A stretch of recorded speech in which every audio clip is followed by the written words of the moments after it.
4e conférence de cette édition des rencontres au titre d'un partenariat établi entre le Conseil économique, social et environnemental de Franche-Comté et l'UFR STAPS. Et nous allons traiter avec nos deux intervenants d'une question concernant la délinquance juvénile. Alors je me propose peut-être de commencer et de présenter le professeur Gilles Ferréol. Alors le professeur Gilles Ferréol, agrégé de sciences sociales, est professeur des universités en sociologie à l'université de Franche-Comté et il dirige depuis sa création le laboratoire Culture, Sport, Santé, Société sous l'acronyme C3S. Ce laboratoire C3S accueille environ une trentaine de chercheurs, enseignants-chercheurs, dont un grand nombre sont quand même installés au sein même de cette université à l'UPFR des Sports de Besançon. Alors, le professeur Ferréol est très souvent sollicité à l'étranger comme visiting professor dans différentes universités étrangères, notamment en Afrique noire, au Maghreb, au Canada, à Madagascar ou au Vietnam. Il est l'auteur d'un grand nombre d'ouvrages en tant qu'auteur seul ou en codirection, plus de 80 ouvrages, dont certains sont traduits en anglais, en roumain, en arabe ou en portugais, entre autres. Alors ces champs disciplinaires au professeur Ferréol de recherche portent toujours dans une perspective interdisciplinaire, pluridisciplinaire, sur l'évaluation des politiques sociales et éducatives, sur le rapport à l'autre et les relations interculturelles ou les minorités et les politiques d'intégration.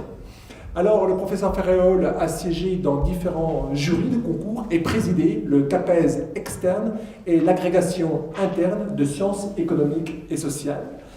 Il est membre des différents comités éditoriaux et siège dans de nombreuses revues académiques francophones.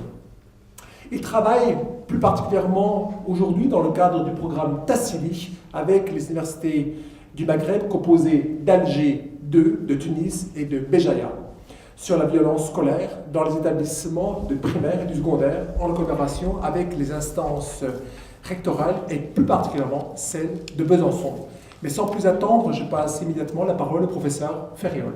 Je souhaiterais synthétiser mes propos en les articulant sous deux facettes. D'abord, il faut savoir de quoi l'on parle, essayer de repérer l'ampleur du phénomène, mesurer, essayer de dresser un portrait robot de notre jeune délinquant, voir quels sont les types d'infractions. Puis, dans un second moment, une fois qu'on aura en tête ces points de repère, je pense qu'il est utile d'essayer d'interpréter le passage de l'univers de la socialisation à l'univers de la déviance, et la délinquance est un cas particulier de la déviance. On se demandera s'il faut privilégier des facteurs individuels, par exemple biologiques ou psychologiques, ou alors faire appel au regard du sociologue pour mettre en évidence des facteurs plus culturels, plus sociaux, par exemple. Et on terminera par quelques réflexions, au-delà de la méthodologie, des sortes de préconisations par rapport au combat contre ce fléau. Alors commençons par dresser un état des lieux. On va ici définir la délinquance juvénile à travers des bornes. On va prendre la classe d'âge de 13-18 ans. 13-18 ans. Et en particulier, dans ce cadre, on va s'interroger sur la mesure du phénomène. Et là, on va très vite être en face d'un problème redoutable que nos collègues et amis anglo-saxons appellent le problème du chiffre noir, c'est-à-dire la zone d'ombre. Noir, comprenez au sens de la difficulté à saisir quel est le vrai chiffre de la délinquance. Si je regarde les statistiques officielles, chaque année, il y a un volumineux rapport du ministère de la Justice qui nous indique l'état de la criminalité en France. Et il y a bien sûr un chapitre qui est réservé à cette classe d'âge, à nos jeunes délinquants. J'arrondis, on apprend que pour 2013, il y aurait eu, toujours pour les 13-18 ans, à peu près 150 000 jeunes qui seraient, d'une manière ou d'une autre, en relation avec la délinquance. Mais vous devez soupçonner que, en réalité, le vrai chiffre est très certainement supérieur à ce chiffre officiel. 150 000, c'est la traduction institutionnelle, c'est le chiffre officiel, mais il y a un écart. Mais pourquoi cet écart? Le premier élément qu'il faut prendre en compte, c'est tout simplement la visibilité. Car vous vous souvenez du vieil adage, ni vu, ni pris. Si je commets un acte répréhensible, mais de manière habile, et si personne ne me repère comme tel, je suis bien délinquant, mais personne ne m'ayant vu, je passe à travers les mailles du filet. Et il y a donc beaucoup de cas où il y a eu effectivement de la part de ces jeunes des actes délictueux, mais n'étant pas perçus comme tels, de fait, ils ne sont pas enregistrés et ils ne seront pas dans la liste que nous avons consultée en fin d'année. C'est ce qu'on appelle la visibilité. Mais à supposer que l'on voit un acte. Deuxième étape, c'est ce qu'on appelle le signalement. La reportabilité, pour parler comme les techniciens du chiffre noir. Normalement, quand vous avez été victime d'un acte de ce type, vous avez tout à fait intérêt à signaler, à porter témoignage, pour essayer, autant que faire se peut, de retrouver, par exemple, l'objet qui vous a été pris au débeauté. Mais figurez-vous que ce n'est pas, loin s'en faut, le cas. Il y a un certain nombre de circonstances où moi, la victime, je ne vais pas porter plainte et de fait, à nouveau, ce fait ne sera pas enregistré dans les statistiques. Prenez le cas, hélas, tragique du viol. Combien de jeunes filles qui ont été, hélas, victimes de tels méfaits vont porter plainte? Souvent par pudeur, souvent par crainte de représailles. Ces jeunes filles pourtant abusées n'iront pas nécessairement témoigner. Et de fait, à nouveau, nous n'aurons pas de traces statistiques du phénomène. Mais il peut y avoir des raisons plus triviales. On m'a dérobé un objet. Imaginons que celui-ci ne soit pas trop cher en termes d'investissement émotionnel. Est-ce que je vais perdre mon temps en me déplaçant au commissariat de mon agglomération de telle heure à telle heure en faisant la queue pour la probabilité de retrouver mon objet préféré étant extrêmement faible? Je préfère, si vous voulez, ne pas porter plainte. Et pourtant, j'étais victime. Et personne ne le saura. Et ainsi de suite, et ainsi de suite. Mais il y a un troisième élément intéressant, outre la visibilité, outre le signalement, il y a le traitement judiciaire. Cette fois-ci, j'ai porté plainte, mais figurez-vous qu'un tribunal, c'est un organisme administratif qui, comme beaucoup d'autres organismes de ce type, est assujetti à des problèmes de logistique, de fonctionnement. Et n'imaginez pas une seule seconde que, parce que je viens de porter plainte, demain, on prendra en charge justement cette plainte. Et il peut se faire que le temps passe, le temps passe, le temps passe, et qu'à un moment donné, j'estime que cela suffit. Et que si j'estime que la perte n'est pas trop importante, je préfère, à ce moment-là, faire ce qu'on appelle publiquement un abandon de poursuite. Et du coup, la plainte qui était enregistrée disparaît. Parce que je renonce, parce que psychologiquement, j'en ai marre de revenir assez régulièrement, faire les formalités habituelles. Mais quand je commence à cumuler tous ces éléments, tous ceux qui n'ont pas été vus, qui passent à travers les mailles du filet, qui déjouent la surveillance des caméras, ceux qui ont été vus mais qui n'ont pas été signalés, ceux qui ont été vus et signalés mais dont on n'a finalement pas été à terme en termes de dénonciation ou de plainte, où celle-ci passe au panier. Eh bien on devine pourquoi il y a un écart non négligeable. Et quand on lit 150 000, il faut comprendre au-delà, mais au-delà. Est-ce que ça veut dire 200 000, 300 000, 500 000, 1 million? Que sais-je? Comment peut-on faire? Puisque par définition, on n'a pas pu être derrière chaque acte malveillant. Eh bien, heureusement, nous disposons depuis fort longtemps de techniques qui nous viennent des États-Unis dès les années 1930. Par exemple, vous avez une technique que l'on appelle la technique de la victimisation. Donc on pose une question à une assemblée qui est représentative, un échantillon représentatif, et on demande, n'auriez-vous pas été victime en 2014 de tel type d'infraction? Par exemple, vol de voiture. Alors si j'étais victime, je mets oui. Deuxième question, avez-vous porté plainte? Si je dis non, on me demande mais pourquoi? Donc vous voyez, c'est une façon indirecte de se mettre psychologiquement dans la tête de la personne qui a été victime et d'essayer de comprendre si cette personne, selon son âge, selon son sexe, selon son milieu, va ou non porter plainte et pourquoi. C'est ce qu'on appelle la victimisation. Et on va croiser avec une autre technique, qui est encore plus anonyme, vous allez comprendre tout de suite, c'est la technique de l'autoportrait.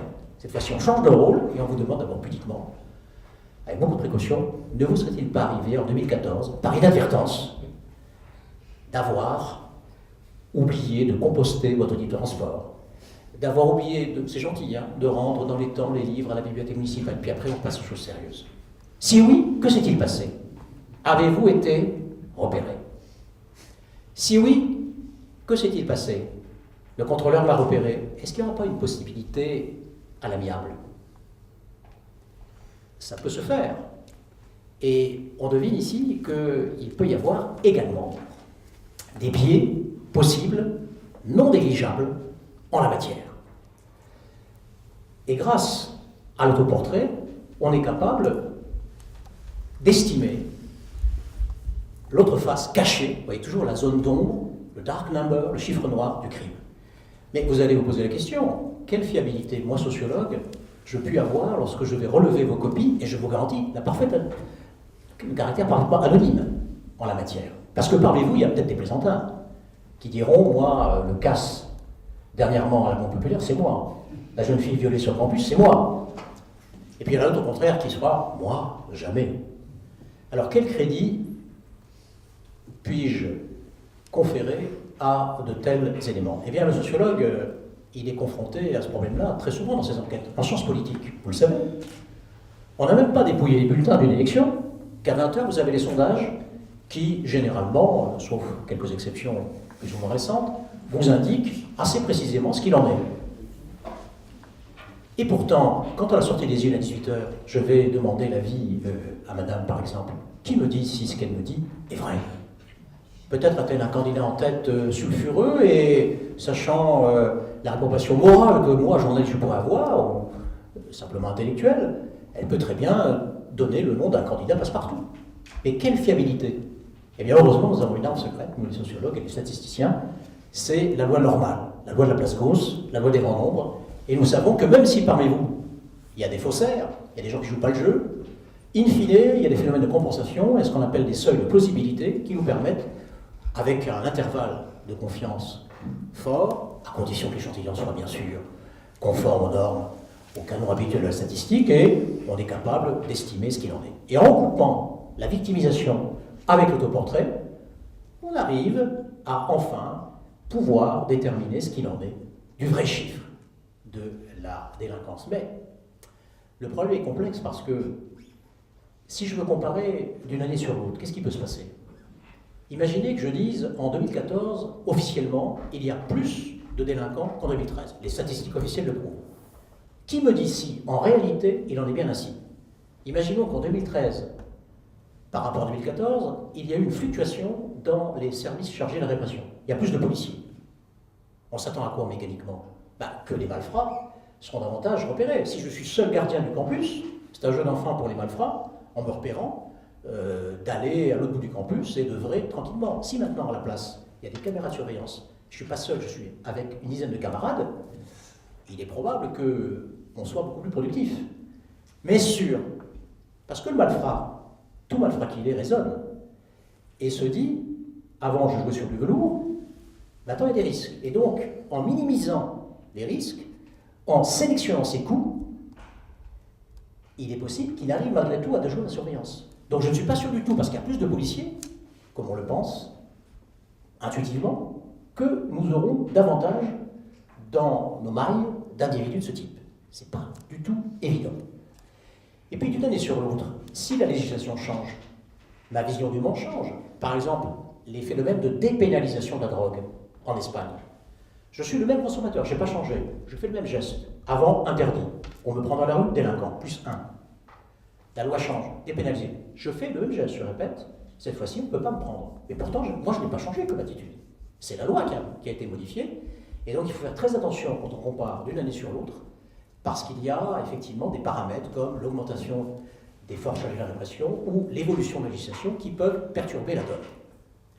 Vous voyez qu'il faut être très mesuré et ne pas, comme certaines manchettes de journaux, faire comme si, avec l'émotionnel, tout d'un coup, il y avait une recrudescence. Et il y a un théorème, un peu pompeux le terme de théorème, d'un collègue québécois qui s'appelle Lemarche, qui nous dit la chose suivante, c'est que vous avez un décalage entre la progression de la délinquance, pour ceux qui ont fait un peu de mathématiques élémentaires, on passe d'un rythme arithmétique 1, 2, 3, ça augmente, c'est vrai, mais lentement. Ça, c'est ce qui se passe en fait. Mais la perception que nous, citoyens, nous avons, n'est pas du même ordre. Nous avons le sentiment qu'il y a une progression qui est d'ordre géométrique. 2, 4, 8, 16. Pourquoi? Imaginez qu'à Besançon, malheureusement, il y a un pauvre gamin qui se fait kidnapper, qui subit les pires outrages et qui disparaît. Vous imaginez les manchettes. Imaginez loin des séries que dans notre belle région, quelques instants plus tard ou quelques jours plus tard, il y a le même phénomène. Et interroger les gens de la rue pour leur demander est-ce que vous avez le sentiment que la délinquance augmente ou pas? Évidemment, il y a un effet émotionnel, il y a un effet amplification des médias, ce qu'on appelle le théorème d'amplification des médias, qui donne l'impression, subjectivement, aux citoyens normalement constitués, que plus rien n'était comme avant, et que maintenant il y a vraiment des risques. Mais le statisticien, froidement, en fin d'année, lorsqu'il va examiner les données statistiques, dira ça a augmenté, c'est vrai, mais de manière très lente. Mais je ne pourrais pas vous convaincre, vous, si a fortiori, vous connaissiez dans votre entourage quelqu'un qui, hélas, avait été au contact de tels événements tragiques. On le comprend. Donc vous voyez qu'il y a un décalage entre la subjectivité, la perception que nous avons, et la réalité du phénomène. Tout cela pour vous dire que c'est extrêmement complexe. Mais au-delà des questions de mesure, il faut maintenant essayer d'y voir plus clair sur le portrait robot. Et là, qu'est-ce que l'on prend habituellement comme variable? On a l'âge, le sexe, le milieu d'origine, et, c'est très polémique, la nationalité ou l'ethnie. Alors regardons ce que font les sociologues. L'âge, vous ne serez pas surpris de constater que plus je prends l'âge, plus je suis enclin à passer à l'acte parce que je suis sollicité. Par exemple, il y a beaucoup plus de délinquants chez les 17-18 ans que chez les 13-14 ans. Donc plus je prends de l'âge, la délinquance est une fonction monotonément croissante avec l'âge, comme diraient nos amis mathématiciens. Ça se comprend parfaitement. Mais attention, il y a de plus en plus de précocité dans le passage à l'acte. Et contrairement à ce qu'on pensait pendant de longues années, les 13-14 ans qui laissez entendre, sont un petit peu des enfants de cœur, certes, ils dévient un peu, mais c'est pas très grave. Or maintenant, ils font des actes très violents. Alors qu'avant, c'était l'apanage des 17-18 ans, et bien maintenant, de plus en plus jeunes, vous avez des actes extrêmement violents qui sont commis, justement, par une tranche d'âge à laquelle nous n'avions pas l'habitude de penser. Pour l'instant, c'est logique. Maintenant, le sexe. Sur 10 délinquants, donc toujours entre les 13 et 18 ans, vous avez officiellement 8 garçons et 2 filles. Faut-il en conclure à l'ingénuité féminine, au caractère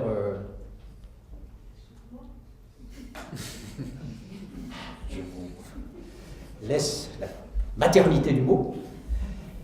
Vous voyez, mais pour vous mettre sur la voie, c'est pas tout à fait exact parce que là, ce sont les chiffres officiels et il faut prendre en compte le chiffre noir. Et quand je prends en compte le chiffre noir, c'est pas 8-2, c'est 6-4. Et si je prends, pour mettre encore sur la voie, le cas américain, c'est 5-5. Ce qui veut dire que, encore de nos jours, par des préjugés de stéréotypes, une jeune fille qui commet un certain délit, si elle est repérée, il y a toujours une sorte de bienveillance, et pour peu que la jeune fille ait un joli minois, il n'en demeure pas moins que sous l'uniforme perce l'homme, ouvert sur le monde et du coup plus conciliant. Alors que si c'est un garçon, alors là, impitoyablement, la menace sur l'ordre social est là. Alors certains laissent entendre que, en fait, ce serait l'une des raisons, c'est-à-dire qu'on serait vraiment inflexible lorsque c'est un garçon, parce que dans la présentation, c'est la menace à l'ordre social, alors que pour la jeune fille, certes, c'est pas très beau, mais après tout, elle peut s'amender, c'était pas vraiment de sa faute. Mais en fait, la vraie raison n'est pas tellement là. La vraie raison est ailleurs, c'est-à-dire que plus, c'est le cas aux États-Unis, la jeune fille a un mode de vie proche de celui des garçons, c'est-à-dire plus la liberté en termes de sortie, comment voulez-vous qu'elle échappe, sauf à supposer que par essence, elle est ingénue et se met en dehors du jeu, elle va donc parfaitement être en phase avec les sollicitations, les envies, les besoins, les désirs, surtout en phénomène de groupe, alors qu'avant, évidemment, si elle devait rentrer à telle heure, si elle avait un contrôle social, elle était moins encline à passer à l'acte, même si elle le souhaitait. Prenez des pays que je connais bien, qu'Éric a cités, du sud de la Méditerranée, et là, il n'est pas besoin d'être un grand sociologue pour comprendre que les jeunes filles sont très peu impliquées dans la délinquance. Et de fait, puisqu'elles ne peuvent pas sortir, ou quand elles sortent, elles sont systématiquement surveillées. Alors évidemment, là, il y a peu de chances pour qu'elles aillent la dérober dans un magasin, ou tard le soir, ça va de soi. On est d'accord sur les garçons, les filles par rapport à ce critère-là, par rapport à l'âge. Maintenant, un critère plus complexe porte sur le milieu social, car vous devinez qu'il n'y a aucun milieu qui n'échappe à cette déviance. Je peux être fils de médecin et me conduire lamentablement par rapport à l'ordre social. Je peux être fils d'ouvrier, je peux aussi mal me conduire. Mais malgré tout, en moyenne, on pense qu'il y a une surreprésentation des enfants milieu modeste. Par exemple, les enfants d'ouvriers, d'employés, de petits techniciens, de retraités. Pourquoi? Là aussi, on pourrait dire, mais regardez le chiffre noir. Parce que si je suis le fils d'un notable, je commets une infraction, on me repère, on me reconnaît, et donc on a tendance à peut-être arranger la chose. Mais si je suis, je ne sais pas moi, des Clairs-Soleil ou des 408, comme disait dans le temps, ou des 308, je ne sais plus quel est le... C'est ça. Ah, donc là, on risque d'être pris par la patrouille et impossible de s'en dépêtrer. Alors, il peut y avoir cet élément, mais ce n'est pas le bon élément explicatif. En fait, pour le comprendre, je prends un exemple très simple. Vous prenez une dame qui est au foyer, qui a une quarantaine d'années, qui est mariée à un ouvrier. Ce couple a 3 enfants. Et puis, hélas, il y a un problème de couple, un divorce.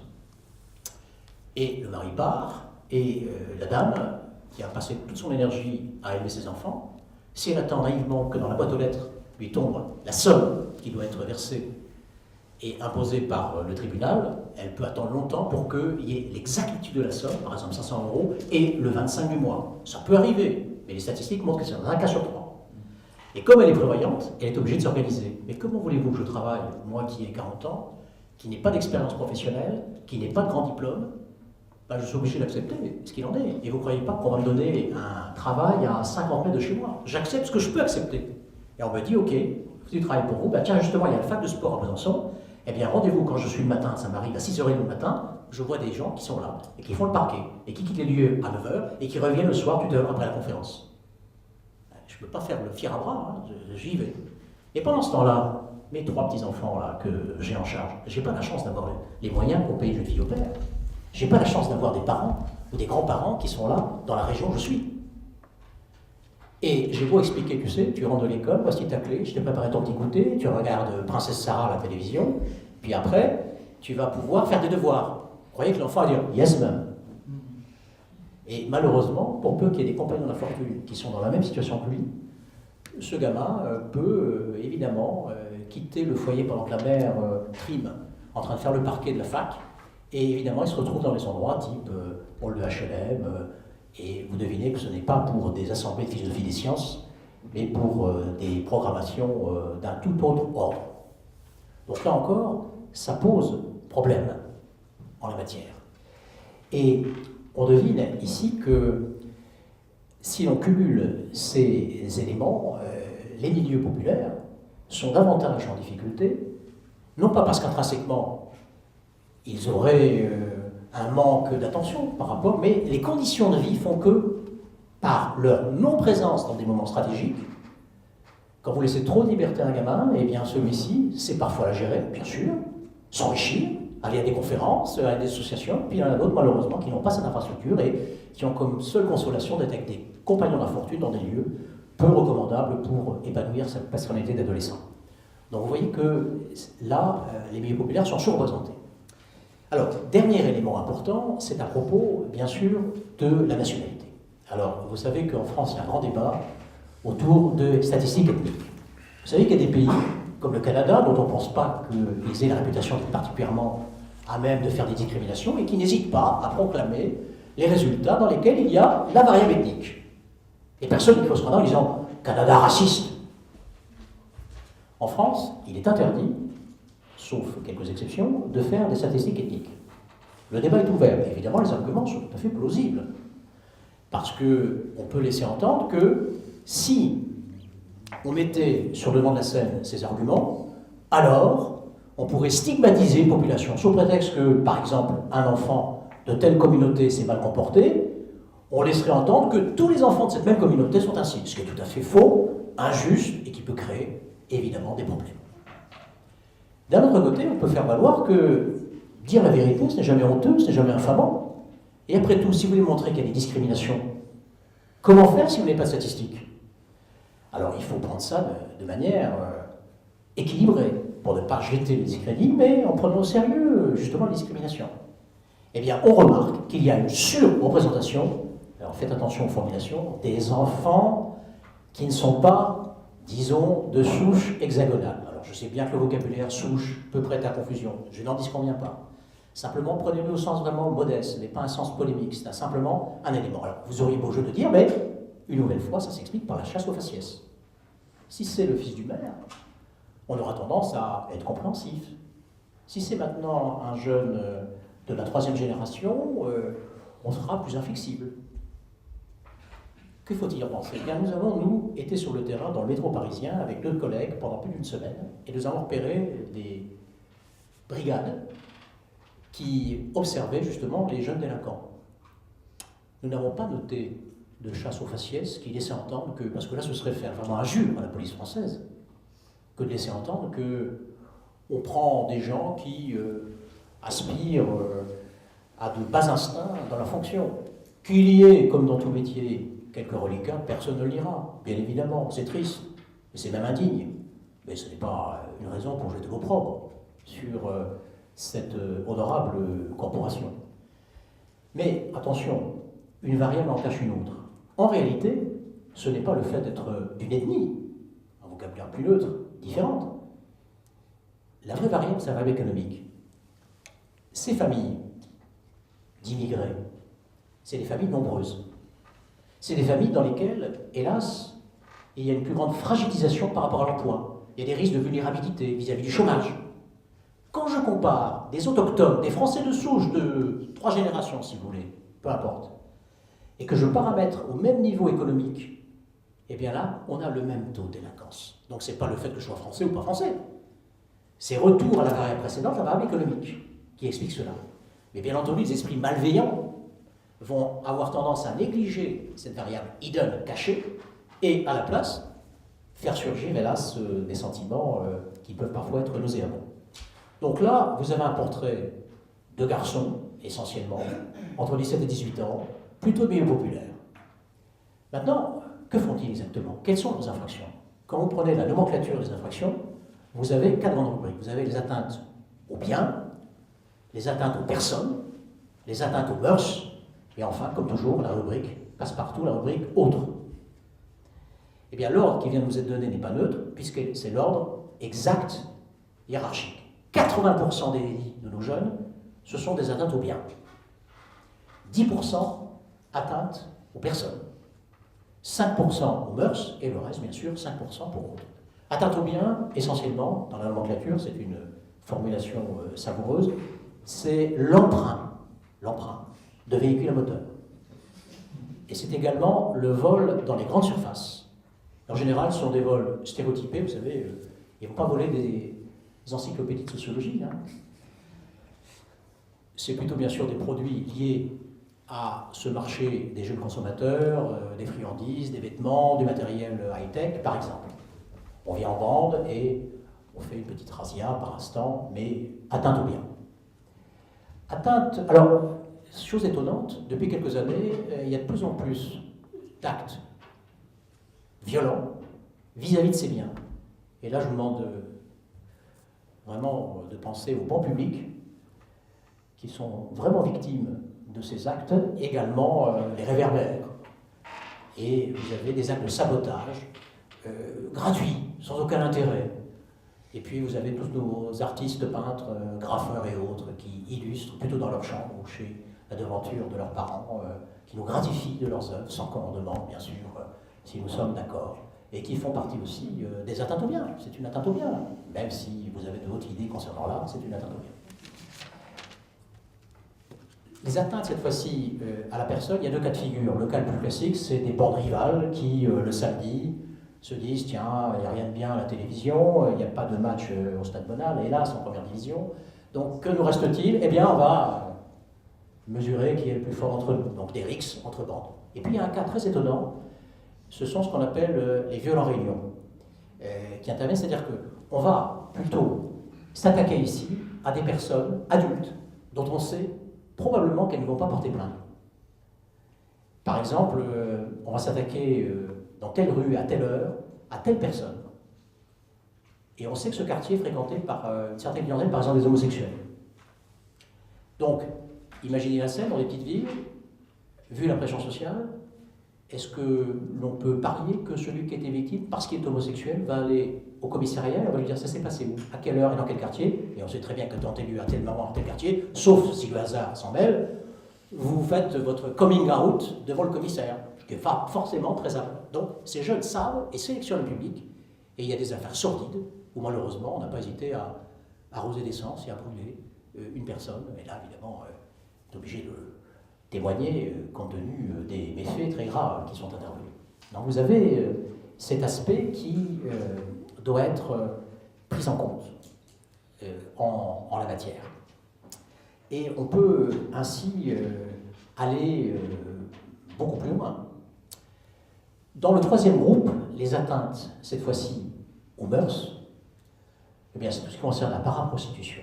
Bien marché, la paraprostitution, qui se manifeste. Et puis, il y a le cas où le scénario typique, on est 3 camarades, 16-17 ans. Nous avons une petite amie chacun. Et puis, il y a une soirée, comme on dit, d'intégration. Et le temps passe, il est minuit, il est 1h, et fort galamment, nous proposons à une jeune fille de l'assistance de la ramener chez elle. Celle-ci, un peu naïve, accepte, et vous devinez qu'avant d'arriver chez elle, il y a quelques haltes. Et cette jeune fille, qui est un peu plus jeune, est contrainte de subir des rapports.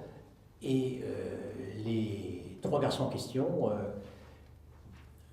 avouent, de manière assez cynique, qu'ils ont fait un certain travail de socialisation. Mieux vaut commencer une vie sexuelle, disent-ils, par leurs soins, et en même temps, ils renversent la charge de la preuve en disant « mais cette jeune fille, après tout, écoutez, une jeune fille normalement constituée, habillée court, ayant un peu bu, acceptant volontiers qu'on la raccompagne, quand elle dit oui pour qu'on la raccompagne, on comprend, elle dit oui pour autre chose. Donc il est s'entendre qu'ils ont tout à fait les circonstances atténuantes et qu'elle s'est mise en état de se faire piéger.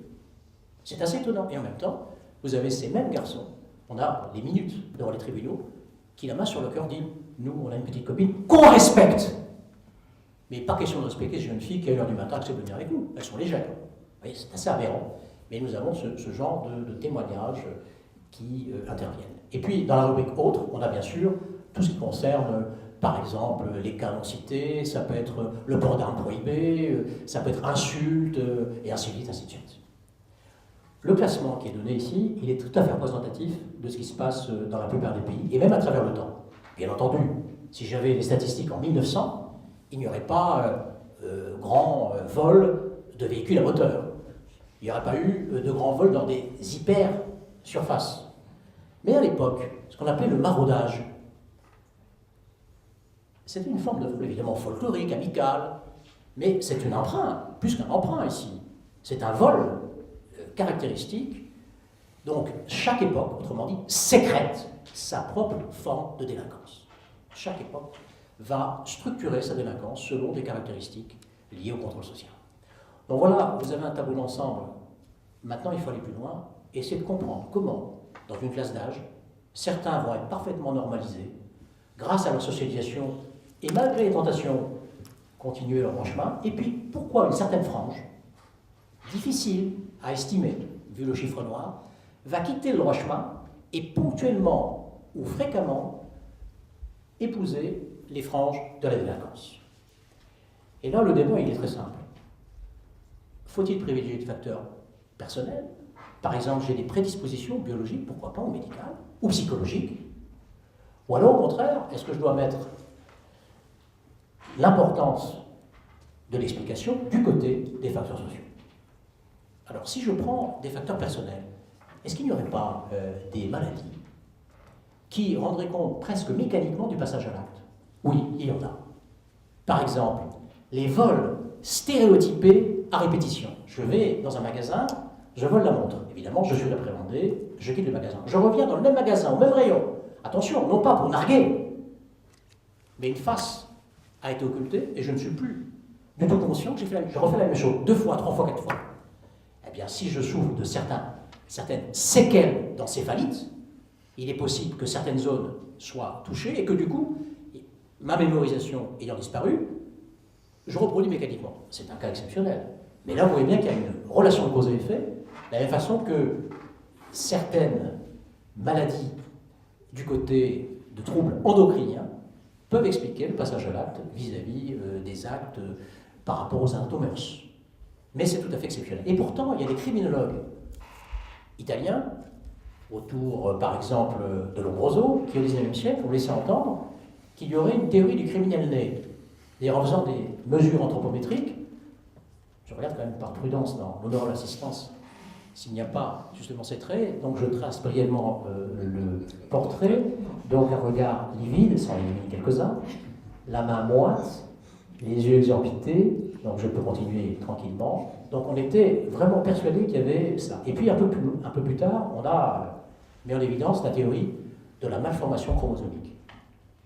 Les vrais criminels sont ceux qui sont victimes de malformation chromosomique. Est-ce vrai? On va tester. Hein. D'abord, dans la population dite normale, vous et moi j'espère, on a à peu près 3% d'entre nous qui souffrent de ces malformations. Quand vous regardez les criminels au sens fort du terme, on peut passer à 4%. Donc certes, 3-4%, mais vous avouerez que ce n'est pas là la clé d'explication du passage à l'acte. Donc on élimine les facteurs, si vous voulez, biologiques. Est-ce qu'il n'y aurait pas du côté psychologique? Est-ce que ces enfants, certains d'entre eux en tout cas, ne seraient pas aux franges de la débilité? N'auraient pas un problème de quotient intellectuel et du coup, étant un peu retardés, ne connaissant pas bien les règles d'usage, seraient moins armés pour affronter la vie? Eh bien, tous les tests montrent que le quotient intellectuel de ces jeunes n'est pas significativement différent, en moyenne, de leurs camarades dits normaux. Donc, ce n'est pas ce côté-là. Mais il est vrai que chez ces jeunes, vous allez avoir deux éléments. Ce sont des gens qui sont beaucoup plus immatures et qui sont davantage égocentrés. Et ces deux caractéristiques, un peu plus présentes, peuvent, mais ponctuellement, ce n'est pas le facteur fondamental, ça peut être un déclencheur, mais pour que ça fonctionne, il faut d'autres facteurs. Et justement, ces autres facteurs, ils nous sont proposés par les sociologues. Et là, vous avez, dans la région parisienne, à Vaucresson, un institut spécialisé où cohabitent des juristes, des sociologues, des médecins, des travailleurs de rue, des travailleurs sociaux. Et chaque année, il y a des communications, il y a même une revue qui s'appelle les Annales de Vaucresson, dans lesquelles on présente l'état de la question avec des éclairages internationaux. Est-ce qu'il y a par exemple plus de délinquants chez les jeunes roumains dans leur pays qu'ici, par exemple? Donc c'est vraiment intéressant. Et quand on prend en compte les enseignements de cette enquête, on peut regrouper les facteurs de la délinquance en 4 grandes rubriques. En sachant que je vais, pour des raisons pédagogiques d'exposition, structurer mon exposé dans ces 4 grandes rubriques, mais il est évident que la clé interprétative, c'est la conjugaison de ces 4 éléments. Un élément en lui-même n'est pas forcément à même de me faire comprendre pourquoi je bascule. En revanche, quand je vais réunir les pièces du puzzle, eureka, tout s'éclaire. Premier grand groupe de facteurs, ce qu'on appelle les micro-groupes de socialisation.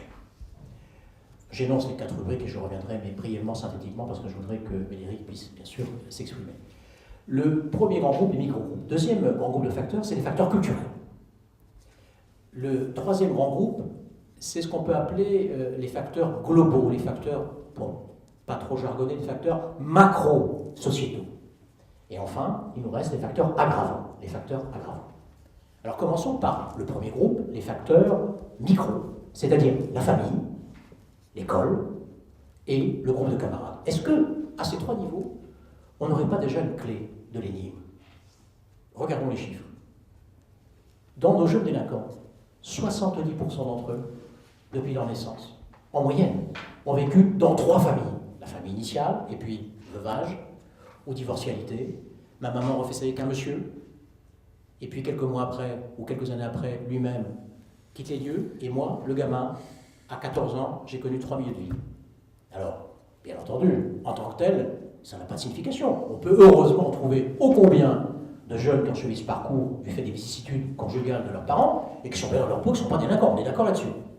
Il n'empêche que statistiquement, c'est là que vous risquez de trouver statistiquement plus de jeunes en difficulté. De la même façon, la fratrie. Plus je suis dans une famille nombreuse, plus la probabilité de passage à l'acte est forte. Là aussi, vous connaissez tous comme moi des gens qui ont une famille nombreuse et dont les enfants sont remarquablement élevés et ça ne pose strictement aucun problème. On est d'accord là-dessus. Ce n'est pas le fait d'avoir une famille nombreuse. Mais si maintenant je commence à ramener ça avec des problèmes de couple et d'autres problèmes dont je parlerai, alors on comprend qu'une liaison peut intervenir. De la même façon, on s'aperçoit que chez les jeunes délinquants, il y a plus de chances de trouver des mamans qui travaillent. Alors, ce n'est pas un argument pour que les femmes restent au foyer. Ça, il y a d'autres arguments pour ça, mais pas ici. Donc là, on a un élément qui s'explique par d'autres facteurs. Parce que la maman qui travaille, généralement, elle est mieux modeste. Et ce n'est pas parce qu'elle n'aime pas son enfant, ce n'est pas parce qu'elle ne s'occupe pas, c'est parce que, retour à l'explication du facteur précédent, elle est obligée de se déplacer, elle n'a pas beaucoup de moyens, et résultat, elle est moins présente au foyer, et puis, si le contexte local n'est pas favorable, bien le gamin il a tendance à prendre la poudre d'escampette et d'aller ailleurs. Donc vous avez encore cet élément important qui joue au niveau de la famille. Prenez l'école. Là aussi, vous avez 70% des enfants délinquants qui ont doublé, triplé, qui sont déscolarisés, en absentéisme ou considérés comme violents. Mais là, puisqu'il y a un débat sur l'école, je crois actuellement, et accessoirement quelques manifestations, on a un débat important. Est-ce que l'école n'aurait pas sa part de responsabilité également? Parce que l'école, c'est une machine qui, chaque année, doit fabriquer à intervalles réguliers une génération sachant maîtriser les fondamentaux. Et c'est vrai qu'elle s'adapte remarquablement pour la majorité d'entre nous.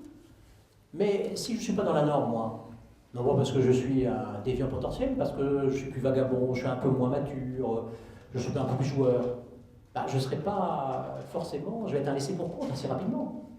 Est-ce que l'école aussi, parfois, par ses conditions d'accueil, par des maîtres qui ne sont pas nécessairement des plus motivés, est-ce que cela ne joue pas aussi à une certaine fabrication de la délinquance? Des enfants qui sentent qu'ils n'ont aucun intérêt, qui ne sont pas à leur place, qu'on considère comme des camps, qui ont une étiquette dans le dos. Est-ce que ces jeunes, au fond, n'auraient pas pu espérer un autre profil si l'école n'avait pas manifesté un autre visage? Sait-on jamais. Mais il faut être aussi juste, il ne faut pas renverser la charge de la preuve. Le maître d'école, il fait son travail. Il ne peut pas non plus être aussi conseiller conjugal à la fin du cours. Vous avez un gamin qui est brillant avec moi au premier trimestre. Deuxième trimestre, il baisse considérablement, il est moins attentif, il devient agressif. Et j'apprends évidemment que ce gamin, quand il rentre le soir, il pense à une seule chose: est-ce que mon père et ma mère seront demain ensemble? Parce qu'il ne sait pas ce que ça veut dire le mot divorce conceptuellement, mais il entend l'écrit.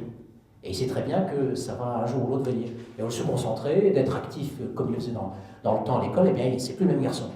Mais que peut y faire le maître? Vous voyez? Il faut donc être juste dans l'appréciation qu'on peut avoir du rôle du système éducatif. Puis vous avez le groupe de pairs, les camarades, les jeunes, bien sûr, vivre en groupe quand on est jeune, à travers le sport. C'est un plus. J'apprends qu'il y a une vie de groupe, je ne suis pas seul au monde.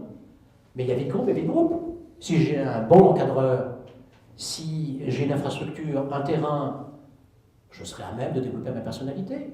Si maintenant mes expériences, je le fais dans les halls et HLM avec des caïds du cru, c'est une vie de groupe, mais ce n'est pas la même que celle qu'on pourrait imaginer pour des jeunes pour structurer leur personnalité. Et bien là aussi, les statistiques nous apprennent que la plupart de ces jeunes ne fréquentent quasiment aucun club, aucune association, et évidemment, laisser davantage vivre à eux-mêmes.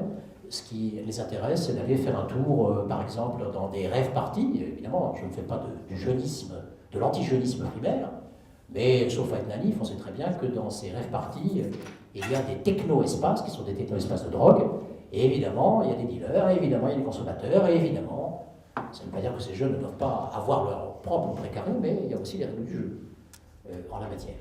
Donc vous voyez que chaque fois qu'il y a une faille, dans la famille, à l'école, dans le groupe de camarades, chaque fois que l'intégration est un peu moins forte dans ma famille, à l'école, parce que je redouble dans mon groupe de camarades, eh bien ça peut se payer cash. Attention, ce n'est pas automatique, on est d'accord, mais ça peut se payer cash. Et surtout, cela est redoublé par un deuxième facteur, qui est le facteur culturel.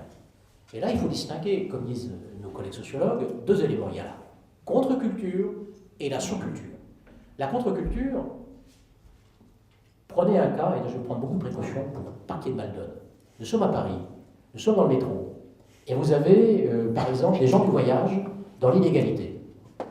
Je rassure tout le monde, les gens du voyage en France, à 90% sont des manouches d'origine italienne ou alsacienne. Ils font leur parcours à travers la France, tout se passe bien, il n'y a pas de problème particulier. Mais il y a une frange, dans l'irrégularité, une frange de Rome, par exemple, qui a une profession, qui répond à des critères que nous connaissons, socialisation, récompense, normalisation, mais ce ne sont pas nos conventions. Prenez un petit gamin, il est là, et il observe. Il est tout petit, mais il hume l'atmosphère. Et il sait petit à petit, comme ça, il intériorise que dans certaines stations, à certains moments du jour ou de la nuit, il y a plus ou moins de monde qui attend de sortie. Il s'imprègne de l'atmosphère des lieux. Et puis quand il commence à grandir, le papa lui dit, si tu sens qu'autour, pendant que je travaille, métier, vous l'avez deviné, de voleur professionnel, chaque fois que j'officie et que tu opères, que tu vois quelqu'un, tu tousses, il y a un code, et là, je fais attention. Donc le gamin, modestement, aide petit à petit. Puis après, comme un gamin à l'école, quand il sera un peu plus grand, il aura une petite zone. Et à la fin de la journée, quand il apportera son butin, comme une maman fière de son élève à l'école, il aura une récompense. Si le butin n'est pas estimé en rapport avec ce qu'il devrait apporter, alors, comme une maman qui est vraiment déçue, il pourrait être puni, ou sa nourriture chichement mesurée, voire même des coups. Mais pour lui, c'est parfaitement naturel, puisqu'il ne connaît que cet univers. Il est normalisé, mais c'est une contre-société qui a des normes, comme nous. Il y a un apprentissage. Évidemment, ce n'est pas à travers les livres. Je n'ai pas un maître d'école. Mais j'ai le travail de la rue. C'est la rue qui m'apprend ce que c'est que la vie. Et ainsi de suite, ainsi de suite. Ça existe. Cette contre-culture criminelle, elle existe. Et puis, vous avez l'autre facette qui est la sous-culture. La sous-culture. Alors, sous, ce n'est pas dans ma bouche du tout dépréciatif. C'est au sens mathématique un sous-ensemble. C'est l'ensemble national, le sous-ensemble des jeunes, des moins jeunes, des hommes, des femmes. Quand je suis dans ma sous-culture, tout petit, le monde est cohérent, j'ai une langue, des coutumes, tout va bien. Et puis petit à petit, je m'ouvre sur le monde, je vais à l'école avec des camarades qui ne sont pas du tout élevés comme moi. Dans un premier moment, ça me surprend parce que quand je fais ça à mon père, c'est automatique, c'est une paire de claques. Et puis je vois le gamin qui a mon âge faire ça à la maîtresse, personne ne bouge. Alors, je ne comprends pas, j'ai fait le même geste, et dans ma tête, mes repères se bousculent. C'est pas autorisé chez moi, c'est autorisé là. Donc je suis dans un double univers. Mais très rapidement, je vais m'adapter. Et je sais que ça, avec mon père, j'arrive. Mais quand je suis là avec mon copain, oui.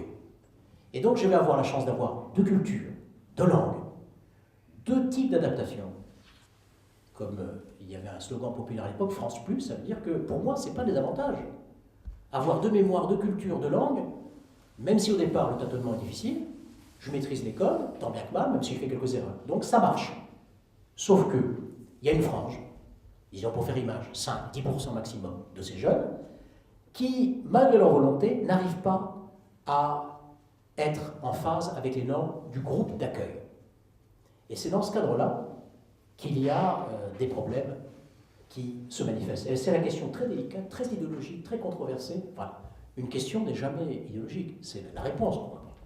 C'est la question des quotas, ou la question du seuil. Je vous donne une petite anecdote. Je préside toujours, mais il y a quelques années, le concours du CAPES de sciences économiques, et à l'oral, tirage au sort, question de l'immigration. Le candidat prépare 3 heures en bibliothèque, et il parle de l'immigration. Le jury, pendant 30 minutes, écoute religieusement, si j'ose dire, ne répond pas, c'est la règle, laisse le candidat terminer, et ensuite, comme on dit, on le cuisine, et chacun d'entre nous lui pose une question. J'avais à côté de moi une dame qui était inspectrice d'académie, IPR, et très logiquement, elle lui pose la question, monsieur, imaginons que dans votre quartier, je ne sais pas où vous habitez dans votre quartier, imaginons qu'il y ait un afflux massif d'une population qui n'est pas celle que vous connaissez. Est-ce que vous pensez, ou non, et dans quelle mesure, que cela peut modifier les rapports entre individus? Et notre jeune futur professeur de sciences économiques et sociales monte sur ses ergots et dit c'est une question purement idéologique à laquelle je ne m'abaisserai pas de répondre. Les petits ont la densité. Hein. Inutile de vous dire qu'il a repassé son CAPES pour lui apprendre que la question n'était pas du tout infamante, au contraire, c'était de l'amener à réfléchir. Si un élève lui pose la question, il va lui dire toi tu le tais, moi je suis professeur, tu la boucles, t'es un raciste, dégage. C'est comme ça qu'on parle des enseignants ou à des élèves. Au contraire, la question était de dire, c'est ce que avait laissé entendre cette question. Il est des cas, c'était à l'époque, vous vous en souvenez peut-être, où en Allemagne, il y avait des foyers turcs qui étaient hélas incendiés. Mais paradoxalement, dans des villes où il y avait très peu d'étrangers.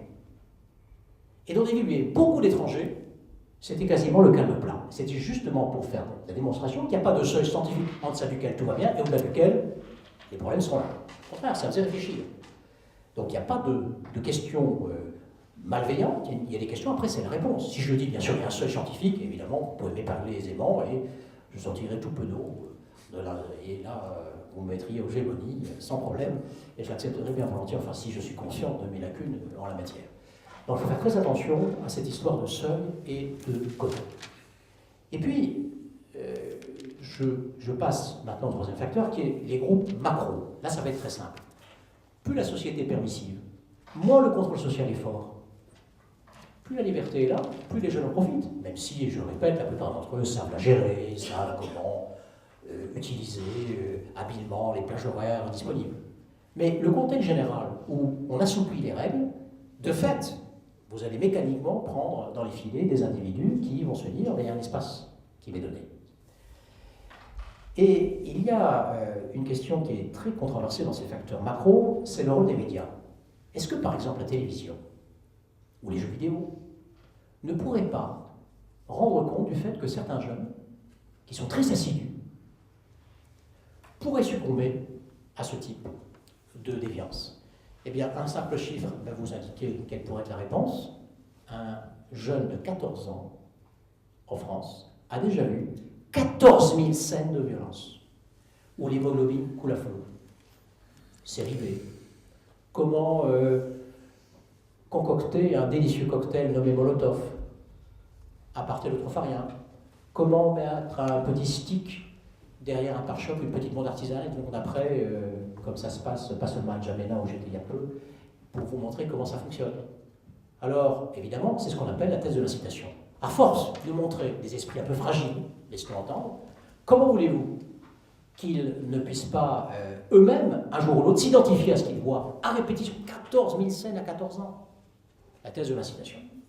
Mais, d'autres sociologues évoquent une autre thèse, qui est la thèse de ce qu'ils appellent la catharsis, dans le mot grec, qui veut dire la purification.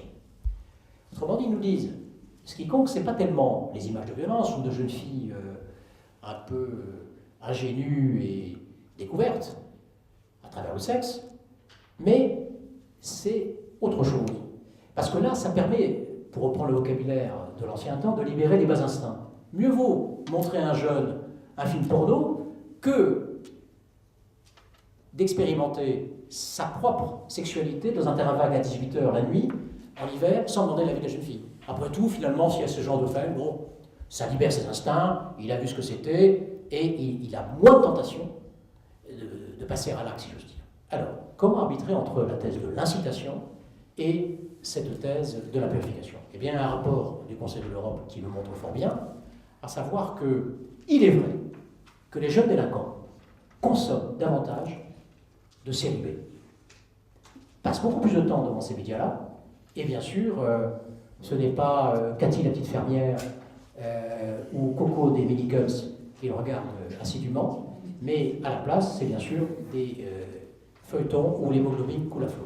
Alors, cette première observation vous laisse entendre que c'est la thèse de l'incitation. Mais en fait, c'est une présomption, mais ce n'est pas une causalité. Autrement dit, les méthodologues laissent entendre qu'on subodore, mais on ne peut pas le prouver. Et en fait, l'explication est plus subtile. Ce n'est pas tellement le fait de montrer ces images licencieuses ou de violence, c'est toute l'atmosphère qui entoure la vie dans ces feuilletons. Que fait le héros? Il travaille dur comme nos étudiants, on va supposer que ce soit le cas d'ailleurs. Est-ce qu'ils passent leur week-end d'arrache-pied pour les examens? Eh bien, vous devinez qu'ils ont un standing digne d'éloge, ils mènent la grande vie, ils ont un peu de chance, quelques coups de poing. En fait, c'est tout ce qui tourne autour du feuilleton. C'est on véhicule non pas l'effort, non pas l'investissement sur son avenir en passant des concours, par exemple, mais la vie facile, ou par la chance, par un petit deal, un service entre amis, on est capable de jouer le caïd du quartier. Donner quelque chose qui m'a fait beaucoup réfléchir. Avec un collègue, il y a quelques années, nous sommes dans la banlieue parisienne, il est 7h le matin, et on est dans un quartier populaire, on regarde une bouche de métro, et on voit deux personnes qui vont travailler, un couple probablement, une cinquantaine d'années, visiblement milieu modeste, probablement des smicards. À Paris, vous le savez, dans la région francilienne, c'est en moyenne 2h30 de transport aller-retour, domicile, travail, aller-retour. Et au même moment, dans la cité avoisinante, on voit des gamins, probablement en after, après leur rêve party, qui observent la scène. Et on les entend commenter ces deux personnes qui vont travailler. Et ils ricanent. T'as vu les deux types là, où ce couple, combien ils vont gagner smicard pour 1100 €, 2h30 de transport, alors que moi, je prends cette valise qu'on me donne pour transporter ma cité X et j'arrose le quartier pendant 2 mois. Ça veut dire que là, vous avez une traduction, justement, du décalage qui est entre la représentation véhiculée par certains types de médias, le vécu de ces jeunes, et le fait qu'il est hors de question de se fatiguer pour une somme ridicule. Et des pauvres bougres, ici, sont méprisés parce que eux, honnêtement, ont travaillé leur vie, alors qu'il est tellement plus facile d'eux. Et là, vous avez quelque chose d'intéressant qui se manifeste.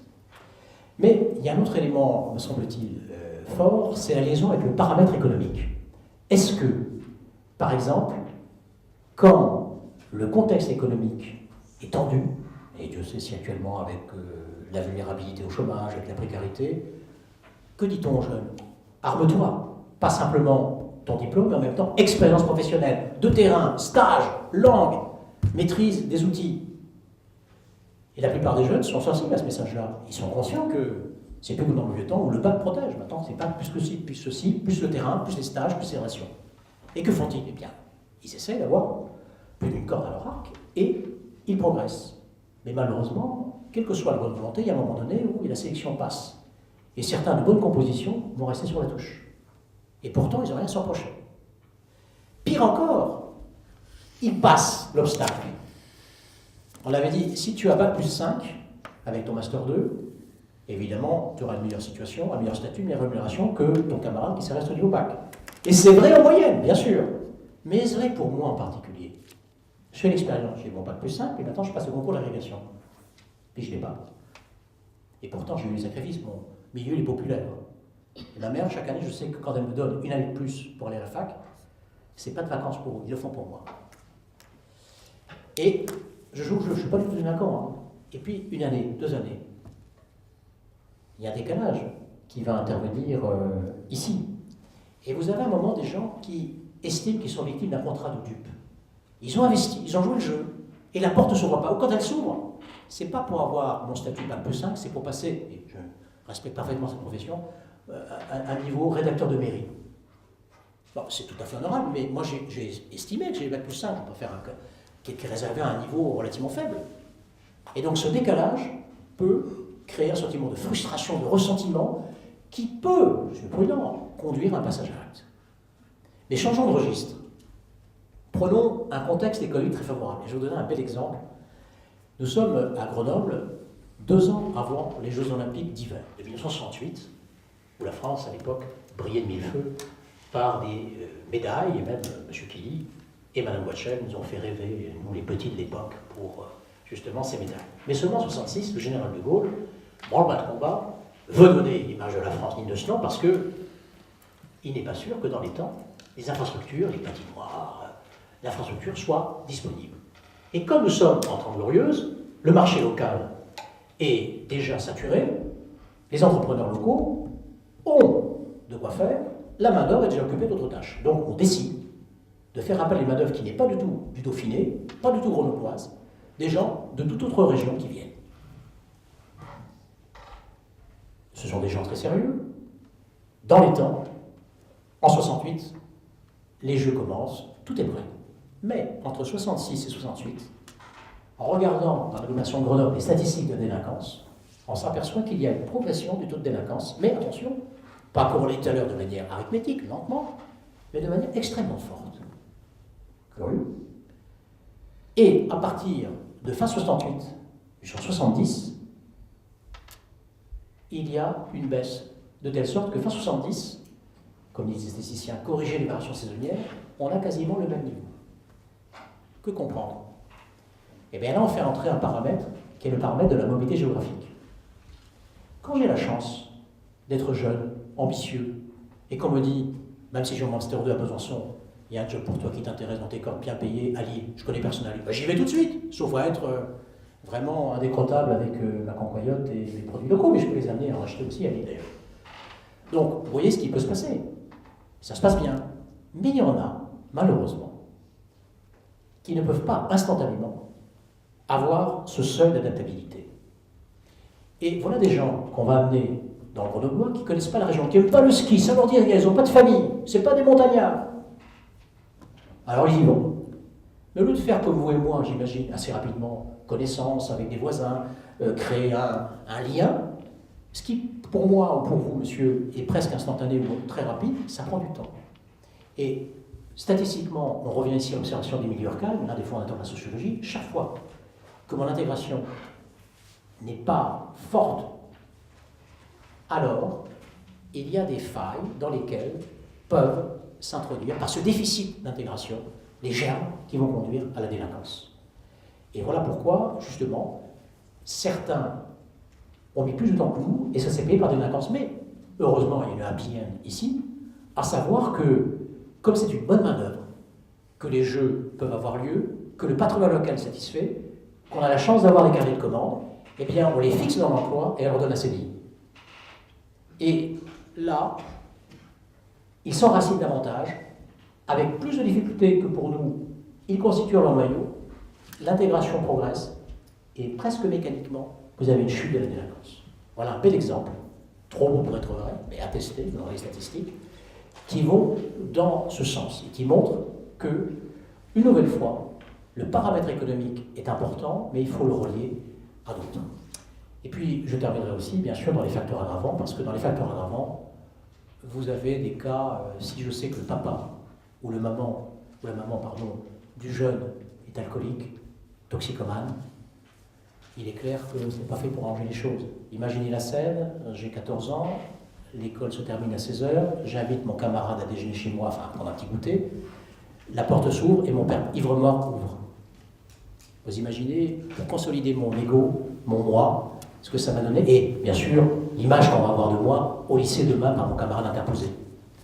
Eh bien, là aussi, vous avez des cas, parmi nos jeunes délinquants de Vaucresson, où plus de 15% d'entre eux ont un, voire les deux parents, qui sont en rapport avec la dépendance, toxicomaniaque ou alcoolique. Ce qu'on appelle un facteur aggravant, bien entendu. Donc maintenant, je pense qu'on a toutes les pièces du puzzle, si vous voulez. Vous avez deviné que quand j'isole un caractère particulier en lui-même, ça n'implique pas quelle relation de cause à effet. Maintenant, si je commence à comprendre que j'ai vécu dans des foyers désunis, qu'à l'école ça ne va pas beaucoup, que mes camarades, je ne les fréquente pas sur un terrain de foot avec un éducateur, mais dans la rue, que culturellement j'ai des problèmes d'adaptation. Et là, petit à petit, tel un tableau, les pièces se composent et dans une vision systémique, je sais plus aisément qu'avant comment on peut basculer à un moment donné. Et là, il faut travailler justement dans cet aspect systémique en étant très prudent sur les corrélations, sur les statistiques, on l'a vu. Mais voilà ce qu'apporte le sociologue, si vous voulez, c'est une vision nuancée, c'est une vision qui ne prend pas le regard du journaliste, et qu'on respecte beaucoup bien entendu, mais parfois dans le spectaculaire, et qui essaye de débusquer la variété de facteurs dont la combinaison, à chaque fois singulière, permet de comprendre comme un destin de jeune, dont rien n'est figé parce que son père appartient à tel milieu, mais peut basculer ponctuellement de manière plus forte. Et on peut ensuite, à partir de ce tableau-là, mais je n'ai pas le temps et je pense que mon collègue va poursuivre dans cette direction-là, voir comment on peut poser des mesures de prévention. Et comment le sport en particulier, ou comment l'aide, la protection judiciaire, peut justement aider à réguler, autant le faire un petit peu, ce mécanisme. Je vous remercie de votre attention.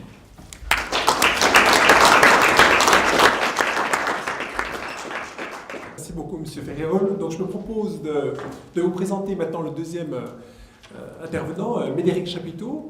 Alors, Médéric, après un parcours professionnel de plus de 15 ans dans la gendarmerie nationale, eh bien, Médéric a poursuivi en fait sa carrière au sein du ministère de la Jeunesse et des Sports, ministère des Sports, de 2008 à 2014. Médéric Chapiteau occupe successivement donc au sein de la Fédération française des sports de contact et disciplines associées, eh bien les fonctions de conseiller technique national, puis de directeur technique national adjoint et enfin directeur technique national par intérim. Alors, parallèlement à ses activités sportives au sein des ministères, eh bien, il va obtenir au sein de l'Université de Franche-Comté 2 masters STAPS intitulés Sport, Performance et Qualité de la vie en 2008 et un second entraînement en sport de haut niveau et ingénierie de formation en 2011. Et en 2012, j'ai eu la joie de l'avoir comme étudiant, donc à Paris 1 Sorbonne, dans la promotion du diplôme universitaire droit du sport, dans ce diplôme, tu feras major notamment. Alors, tout au long de son parcours professionnel, Médéric a développé une démarche pédagogique pour rendre accessible la boxe à 2 publics principaux, les déficients visuels et enfin les jeunes placés auprès de la protection judiciaire de la jeunesse, institution dans laquelle, Médéric, tu as collaboré depuis de nombreuses années. Alors, très impliqué dans les problématiques de sécurité, en 2013, il devient également auditeur de la 25e session de l'Institut national des hautes études de la sécurité et de la jeunesse. Médéric est titulaire de plusieurs distinctions, dont la médaille d'or de la défense nationale, à titre exceptionnel avec des étoiles de bronze et citations, ainsi que de la médaille d'honneur de la protection judiciaire de la jeunesse, échelon de bronze. Actuellement, Médéric est directeur général de la société Challenge Academia. Et sans plus attendre, je laisse également la parole. Merci Eric, bonsoir à tous. Challenge, pour moi, ça va être de succéder à Gilles en termes de qualité orateur et en termes de contenu, donc pardonnez-moi d'avance.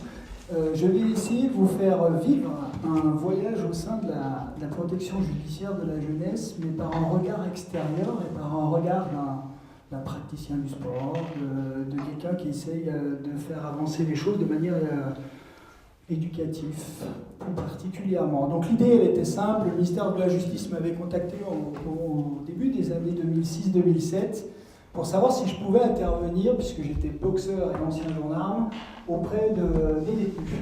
Alors quand on m'a dit détenus, moi j'avais déjà un blocage, puisque avoir été gendarme à la base, c'était aller les chercher. Si c'était pour leur apprendre à boxer, j'avais mes anciens collègues, ils avaient commencé j'allais avoir d'autres problèmes à gérer que ceux que je me préparais à faire. Donc j'ai dit non.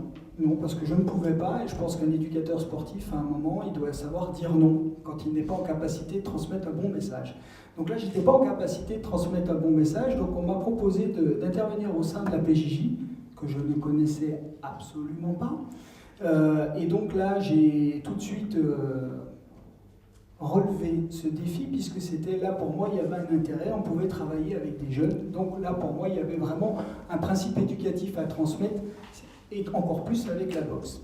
Donc l'idée de mon intervention va être un petit peu ce chemin qui m'a conduit sur ces petites dizaines d'années à travailler dans un premier temps avec les jeunes, avec les éducateurs et même avec l'institution PJJ, et essayer de comprendre ce mécanisme et ce métier difficile qu'ont les éducateurs de la PJJ, qu'on ne soupçonne pas, et les grandes difficultés qu'ils ont aujourd'hui pour travailler par rapport aux problématiques auxquelles ils sont confrontés. Donc dans un premier temps, je vais reprendre quelques chiffres, mais de manière plus précise de la PJJ et pas sur la délinquance en globalité. La PJJ aujourd'hui, pardonnez-moi, j'ai quelques notes, mais c'est 42 000 enfants à l'instant T qui sont placés auprès de l'institution. C'est 39 000 qui sont en fait en famille, suivis par la PJJ, mais dans le cadre familial. Il y en a à peu près 2600 qui sont en CEF, centre éducatif fermé, et 700 qui sont détenus dans les établissements pour mineurs. Donc en gros 3005 vraiment qui sont sous contrainte ferme de l'État, c'est très peu par rapport aux 42 000 que j'ai évoqués initialement.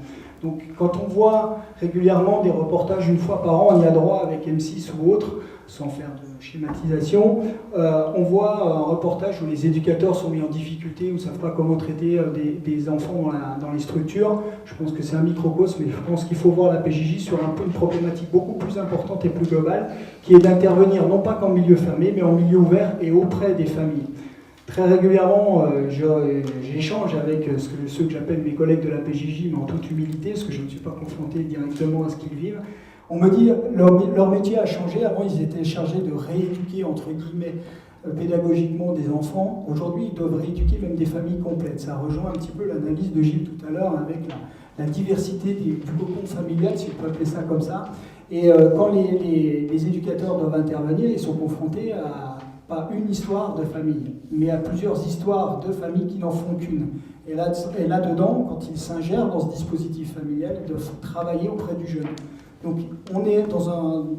C'est presque, ça peut être vécu comme une provocation, mais les éducateurs de la PJJ, on vient à éduquer les parents, à un moment ou à un autre. Et pas forcément les parents des enfants, les beaux-parents, qui sont dans les familles reconstituées. Donc ça, c'est important de comprendre ceci.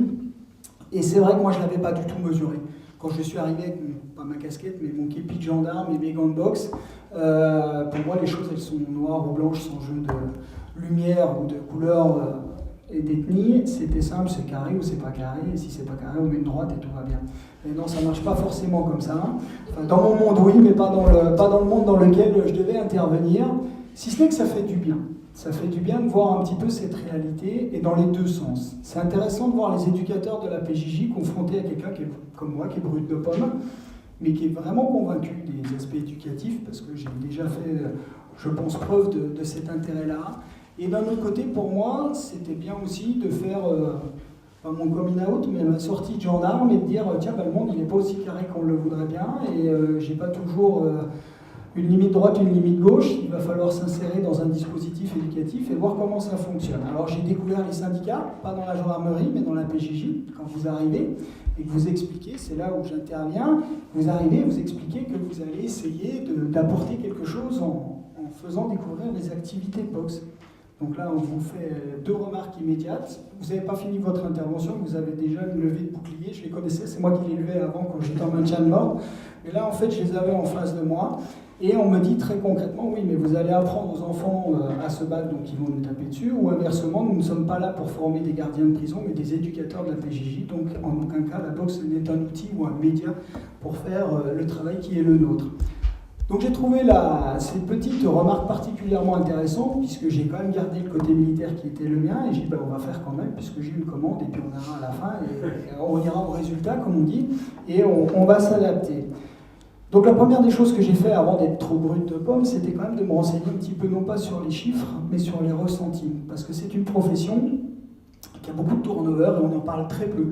On a beaucoup de gens qui viennent passer le concours de l'étude PJJ et vu les difficultés qu'ils rencontrent, malgré le niveau relativement élevé d'entrée, le niveau, je crois, à Bac plus 3, il termine à Bac plus 5 pour les éducateurs PJJ, il y a un très gros turnover parce qu'il y a des difficultés considérables à gérer. Les problématiques qui sont les leurs tout simplement, et c'est pas souvent dans le 16e arrondissement qu'ils interviennent de Paris, on est bien d'accord, donc c'est vrai qu'il y a un choc de culture qui n'est pas toujours bien compris. Attention, ils sont super bien formés, enfin d'après moi, maintenant, derrière il y a le travail, et c'est vrai que c'est pas toujours simple, surtout quand on arrive à 23 ans, de s'insérer dans une famille qui a déjà peut-être les parents une cinquantaine d'années, on va leur expliquer comment éduquer les enfants. C'est vrai que ça peut, à un moment, avoir un choc de culture, voire de blocage clair, net et précis, et ce qu'on pourrait tout à fait comprendre. Par contre, aujourd'hui, les jeunes qui sont placés sur les 5 dernières années, le ressenti des professionnels de la PJJ, s'il y en a dans la salle, ils peuvent me démentir si mes propos sont bien évidemment pas les bons, de plus en plus de ces enfants nécessitent une prise en charge médico-psychologique. Là, les éducs ne sont pas forcément préparés à ça à la base. Énormément d'infractions à caractère sexuel. Enfin, quand je dis énormément, il y a une évolution des infractions à caractère sexuel qui pose aussi des problèmes de la mise en CEF avec les filles et les garçons, la mixité, ça pose aussi des problèmes. Donc ça, c'est un vrai souci. À moi, ma grande surprise, mais je pense que je ne serai pas le seul, mais je n'ai pas le bouclier, je ne pense pas, mais aujourd'hui, sur les 39 000 que j'évoquais tout à l'heure, qui ne sont pas placés en CEF ou qui ne sont pas en EPM, il n'y en a aucun qui a le bracelet électronique. Ça ne veut pas dire que les délits qu'ils ont commis ne nécessitent pas un minimum de suivi. On prend Cariel aujourd'hui, il n'a pas violé ni tué, mais il a son bracelet électronique. Aujourd'hui, on a des enfants qui ont fait des choses particulièrement graves qui ne sont pas forcément suivis qu'un bracelet électronique. Donc c'est une vraie question qui peut être une préconisation, mais c'est quand même complexe dans l'étude de faisabilité. Et par contre, on a une très très grosse augmentation des violences qui est faite chez les jeunes, et notamment avec une délinquance qui est en train d'augmenter, notamment vis-à-vis des filles, et qui est de plus en plus marquée.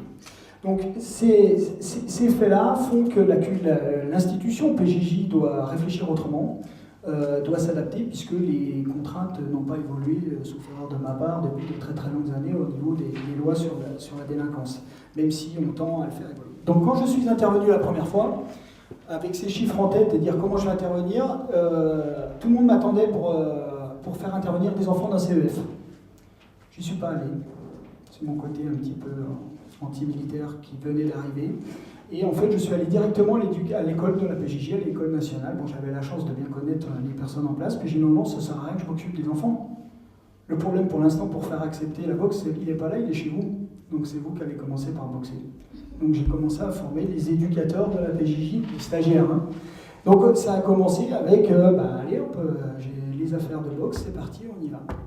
Alors là, de nouveau, levé de bouclier, mais on les a amenés dans une belle région, dans la deuxième intervention, à Chalain, donc la région de Franche-Comté.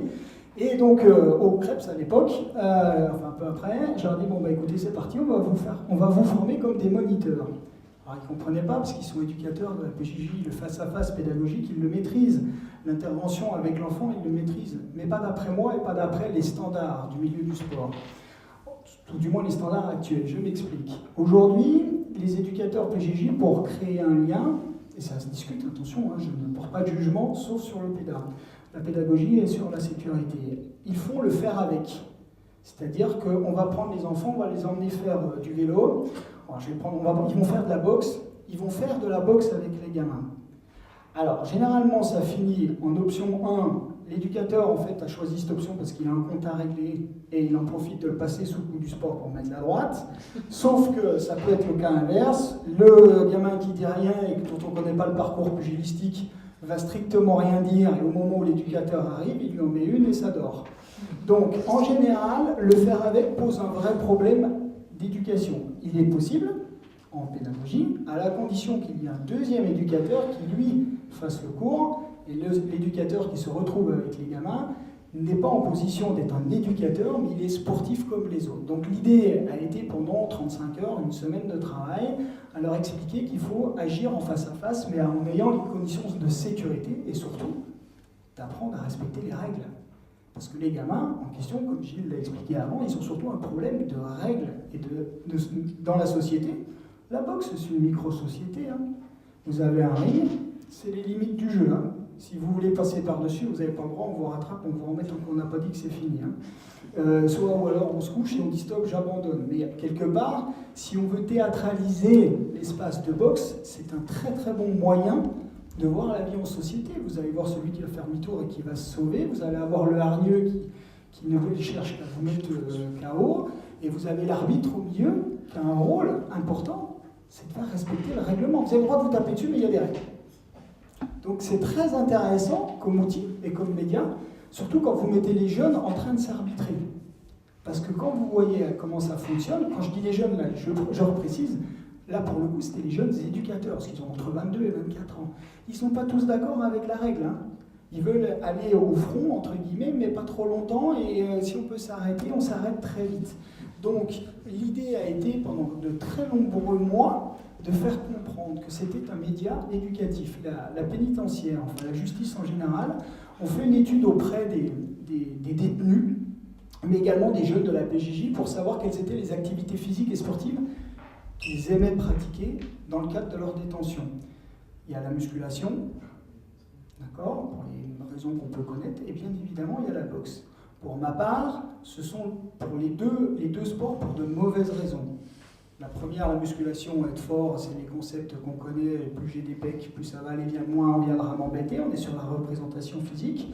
Et la boxe, comme on dit dans le jargon, ça envoie la soudure, donc s'il y en a un qui vient m'embêter, je peux remettre une droite. Et quand je serai libéré, je pourrai être encore derrière pour frapper un peu plus et peut-être être plus performant. Moi, je trouve que c'est parfait comme analyse.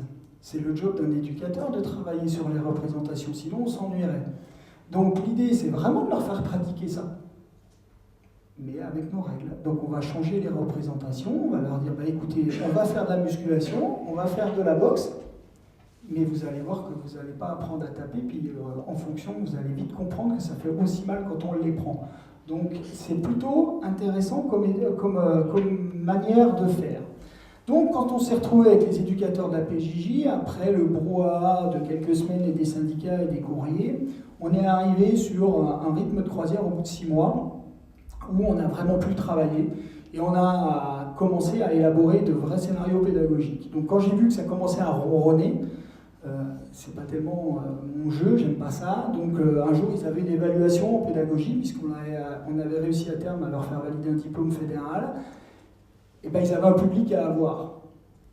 Je suis allé chercher des gamins d'un CEF sans rien dire à personne, avec les accords bien évidemment de l'autorité qui va avec, je ne peux pas sortir des gamins comme ça. Mais les candidats, enfin les stagiaires de l'ENPJ n'étaient pas au courant.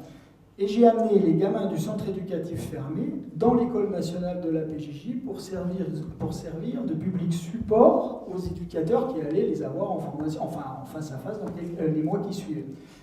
De nouveau levé de bouclier. Mais c'était très intéressant parce qu'au final, les gamins se sont sentis valorisés et les éducateurs, au final, se sont dit bah ouais, c'est une bonne idée ça. Donc ils ont pu tester en direct avant d'être affectés les concepts. Donc là-dessus, ils sont partis très contents dans leur structure, affectés, etc., avec leur beau diplôme et leur capacité à développer la boxe. L'endroit où ça a le plus marché, c'était les établissements pour mineurs et 1 ou 2 CEF. Sinon, il y a eu des vrais blocages pour les éducs, parce que, pas pour eux, mais leur hiérarchie avait du mal à comprendre l'intérêt. Donc on a dû passer un cap supérieur, qui était d'inscrire les formations sur le plan national de formation. Et là, on était victime de notre succès. Très rapidement, tout le monde voulait venir faire la formation boxe. Ça les intéressait, je parle des éducateurs, et c'était parfait pour eux, ils pouvaient intervenir auprès des gamins avec un autre média, etc., etc. Donc là, c'était très intéressant, ça a marché, dans le sens où on pouvait travailler de manière pédagogique avec tous les sports. Donc là, il y a eu une masse de développement où on a cherché à faire de l'escalade.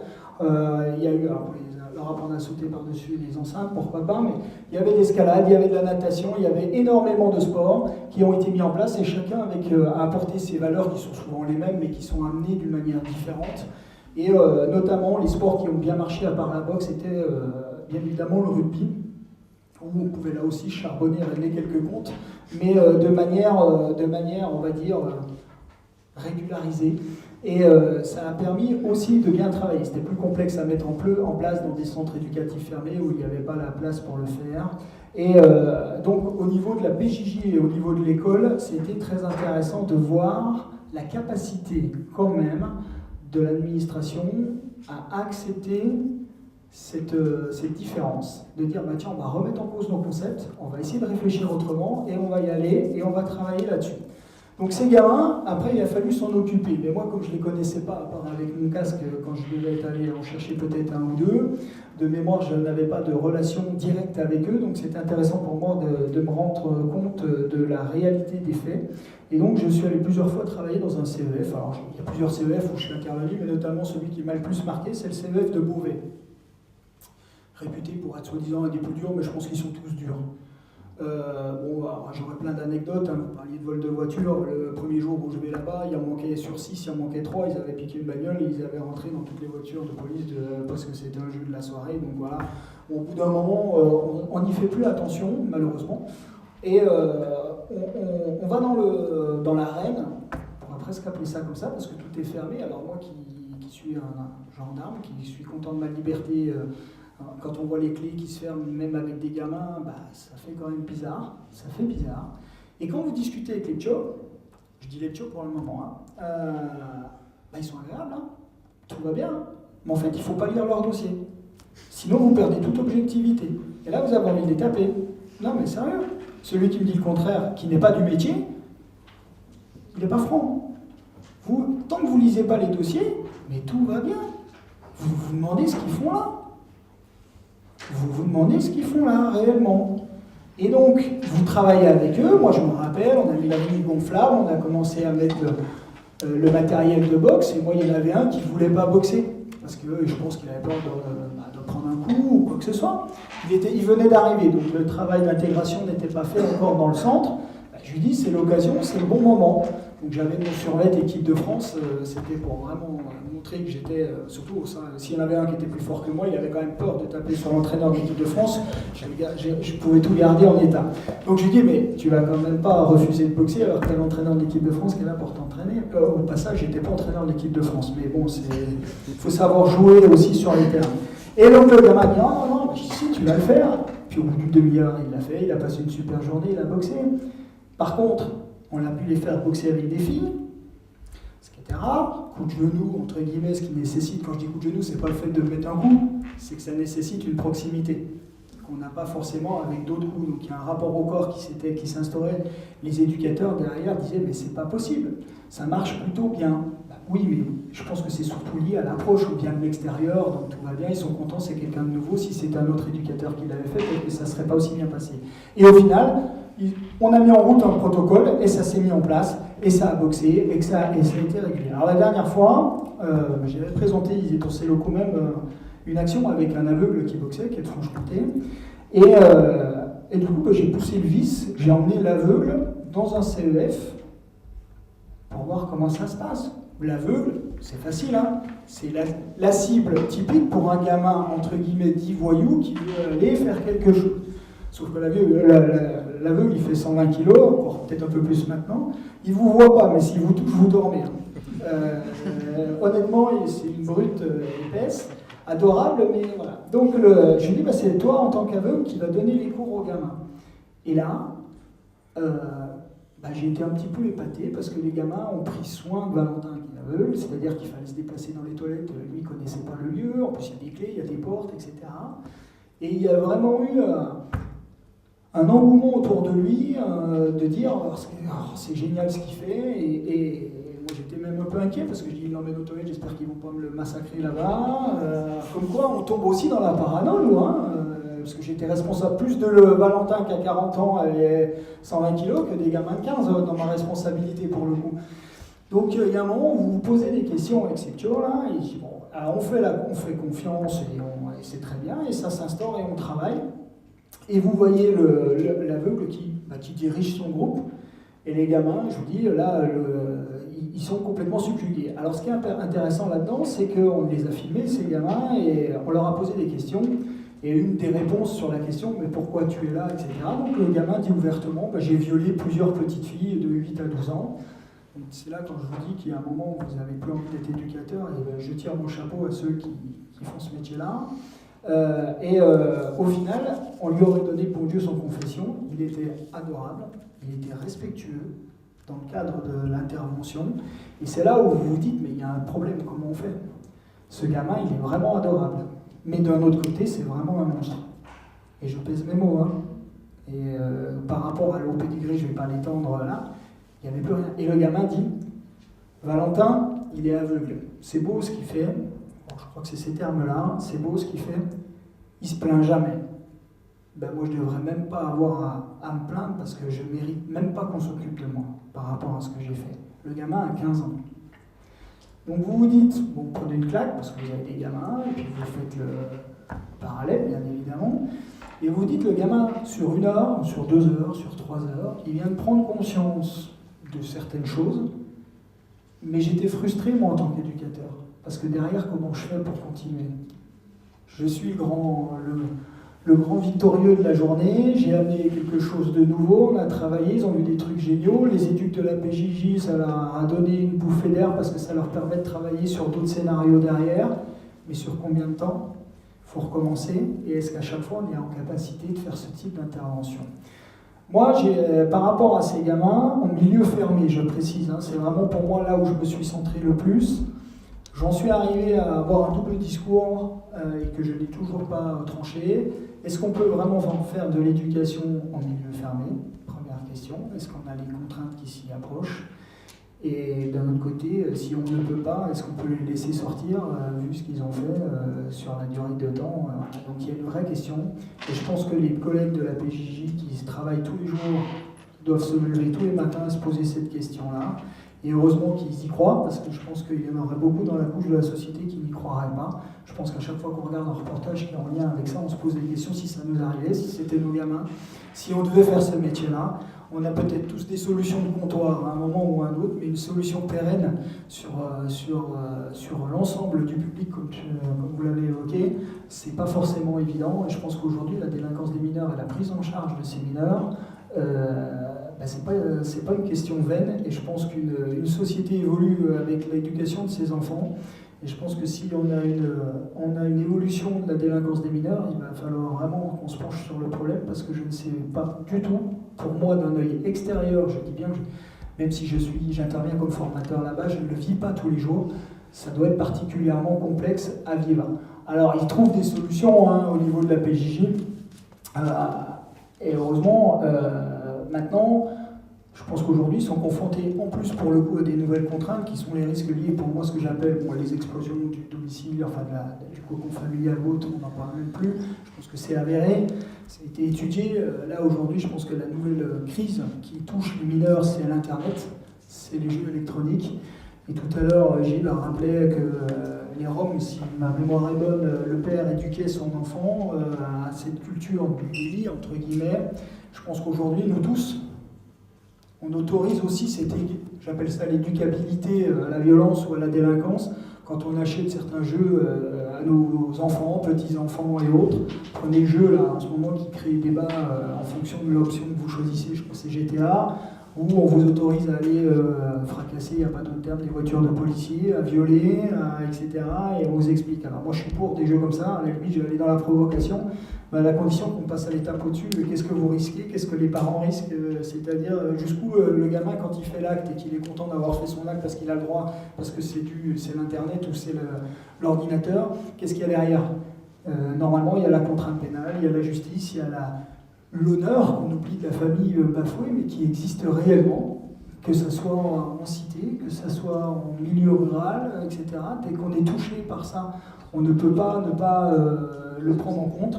Donc ces phénomènes de l'Internet, à mon avis, et bien évidemment le djihad avec l'embrigadement qui est touché, et toutes ces contraintes-là où les gamins sont des cibles prioritaires par rapport à tout ce qui a été évoqué précédemment, mais surtout la facilité de communiquer.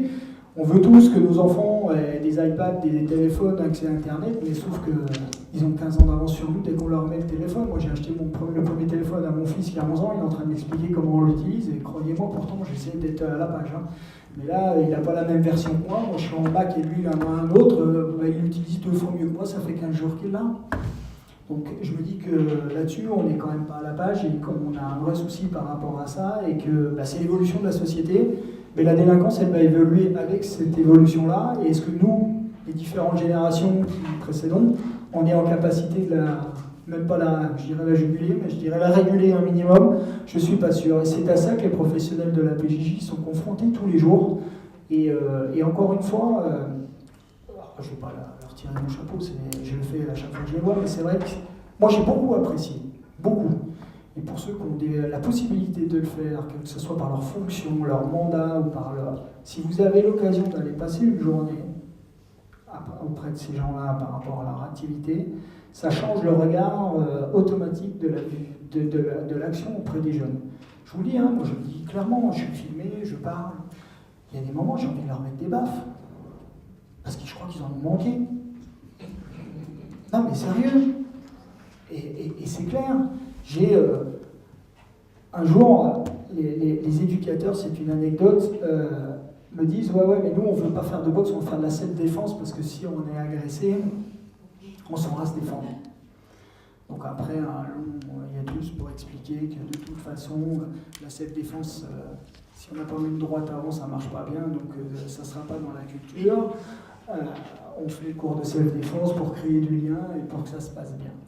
Donc je fais le cours traditionnel sur l'activité. Si quelqu'un m'agresse, comment je vais le maîtriser sans le blesser. Donc là, vous faites le deuxième cours pour dire qu'à partir du moment où vous faites de la self-défense, même si vous mettez le sourire, même si vous faites tout bien, dans l'administration, c'est 3 pages d'écriture parce que vous aurez blessé, parce que de toute façon, il y aura une blessure, qu'elle soit physique ou morale, vous aurez fait quelque chose qui engendrera qu'on va remettre en cause votre qualité professionnelle, mais il faut le faire. Voilà. Si vous estimez que vous devez le faire, il faut le faire.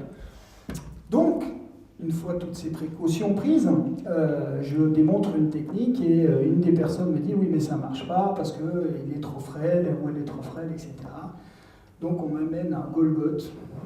Et là, je dis « si j'en prends une, c'est moi qui dors. » Quoi qu'il arrive. Et c'est un réunionnais ou ça doit être un réunionnais, je crois. Donc, je lui dis « vas-y, fais la technique. » Donc ils étaient tous là avec les téléphones pour filmer, comme ça si ça se passe mal, je suis sur les réseaux sociaux si c'est le prof qui se fait tordre, et si c'est moi qui tords, au pire c'est mal interprété, chauve, gendarme et en plus un noir. Donc là vous avez la totale pour avoir une polémique dans tous les cas de figure. Donc polémique pour polémique, la personne me pose la main, et effectivement il avait une force ahurissante, donc de toute façon j'y arriverai pas. Donc je dis rien et je lui mets une grande gifle dans la tête. Ça fait juste du bruit, enfin ça vexe, mais l'intervention a fait qu'au final, ça s'est libéré et j'ai pu faire ma technique. 10 minutes après, les syndicats étaient chez le directeur qui me connaissait bien. J'avais pas le temps de le prévenir, donc j'ai eu le temps de finir mon cours et je suis monté à l'étage. Je savais déjà ce qu'on m'attendait. Et voilà, bon, j'ai pas été sur les réseaux sociaux, mais le plus intéressant là-dedans, c'est pas celui qui a pris la baffe qui s'est plaint, parce qu'au contraire, il en rigolait après coup. J'étais content que ça... Je l'ai pas lâché tout de suite, hein, quand même. Je précise que je l'ai pas lâché tout de suite. Et parce qu'on sait jamais, il pouvait être énervé, là j'aurais eu mal. Voilà, j'aurais eu mal, et là j'étais sur les réseaux sociaux. Mais si vous voulez, le plus intéressant dans cette institution, c'est que les éducateurs ont vraiment conscience des problématiques auxquelles ils sont confrontés. Il y a eu un gros recrutement pendant 3 ou 4 ans de filière STAPS, sur une 50aine par promo, et c'était un gros recrutement entre 2008, je crois, de mémoire, et 2010-11, qui a insufflé une aptitude au sport, et donc les gens avaient cette culture-là. Mais par contre, au niveau des syndicats, il y avait toujours eu un vrai problème, qui était de savoir est-ce que le sport était un média éducatif ou pas. Donc c'était intéressant, ces combats de culture, moi je l'ai pris en plein fer, hein, je l'ai pris dans la tête directement, hein, parce qu'il faut avoir l'honnêteté de dire que le sport n'est pas forcément intégrateur. Hein. C'est pas forcément un média éducatif quand on le pratique en termes de sport de haut niveau. Ça nécessite certaines contraintes, le sport de haut niveau, des choix. Et donc ces choix-là, il y a un moment, c'est pas forcément de l'intégration sociale. On parlait d'intégration sociale tout à l'heure, quand vous êtes en carrière à l'INSEP, vous vivez, vous mangez, vous dormez l'INSEP. Vous sortez pour la compétition, ou même pas à Vincennes, vous savez même pas qu'il y a un château. Parce que si on ne vous l'a pas expliqué, voilà, donc c'est quelque chose.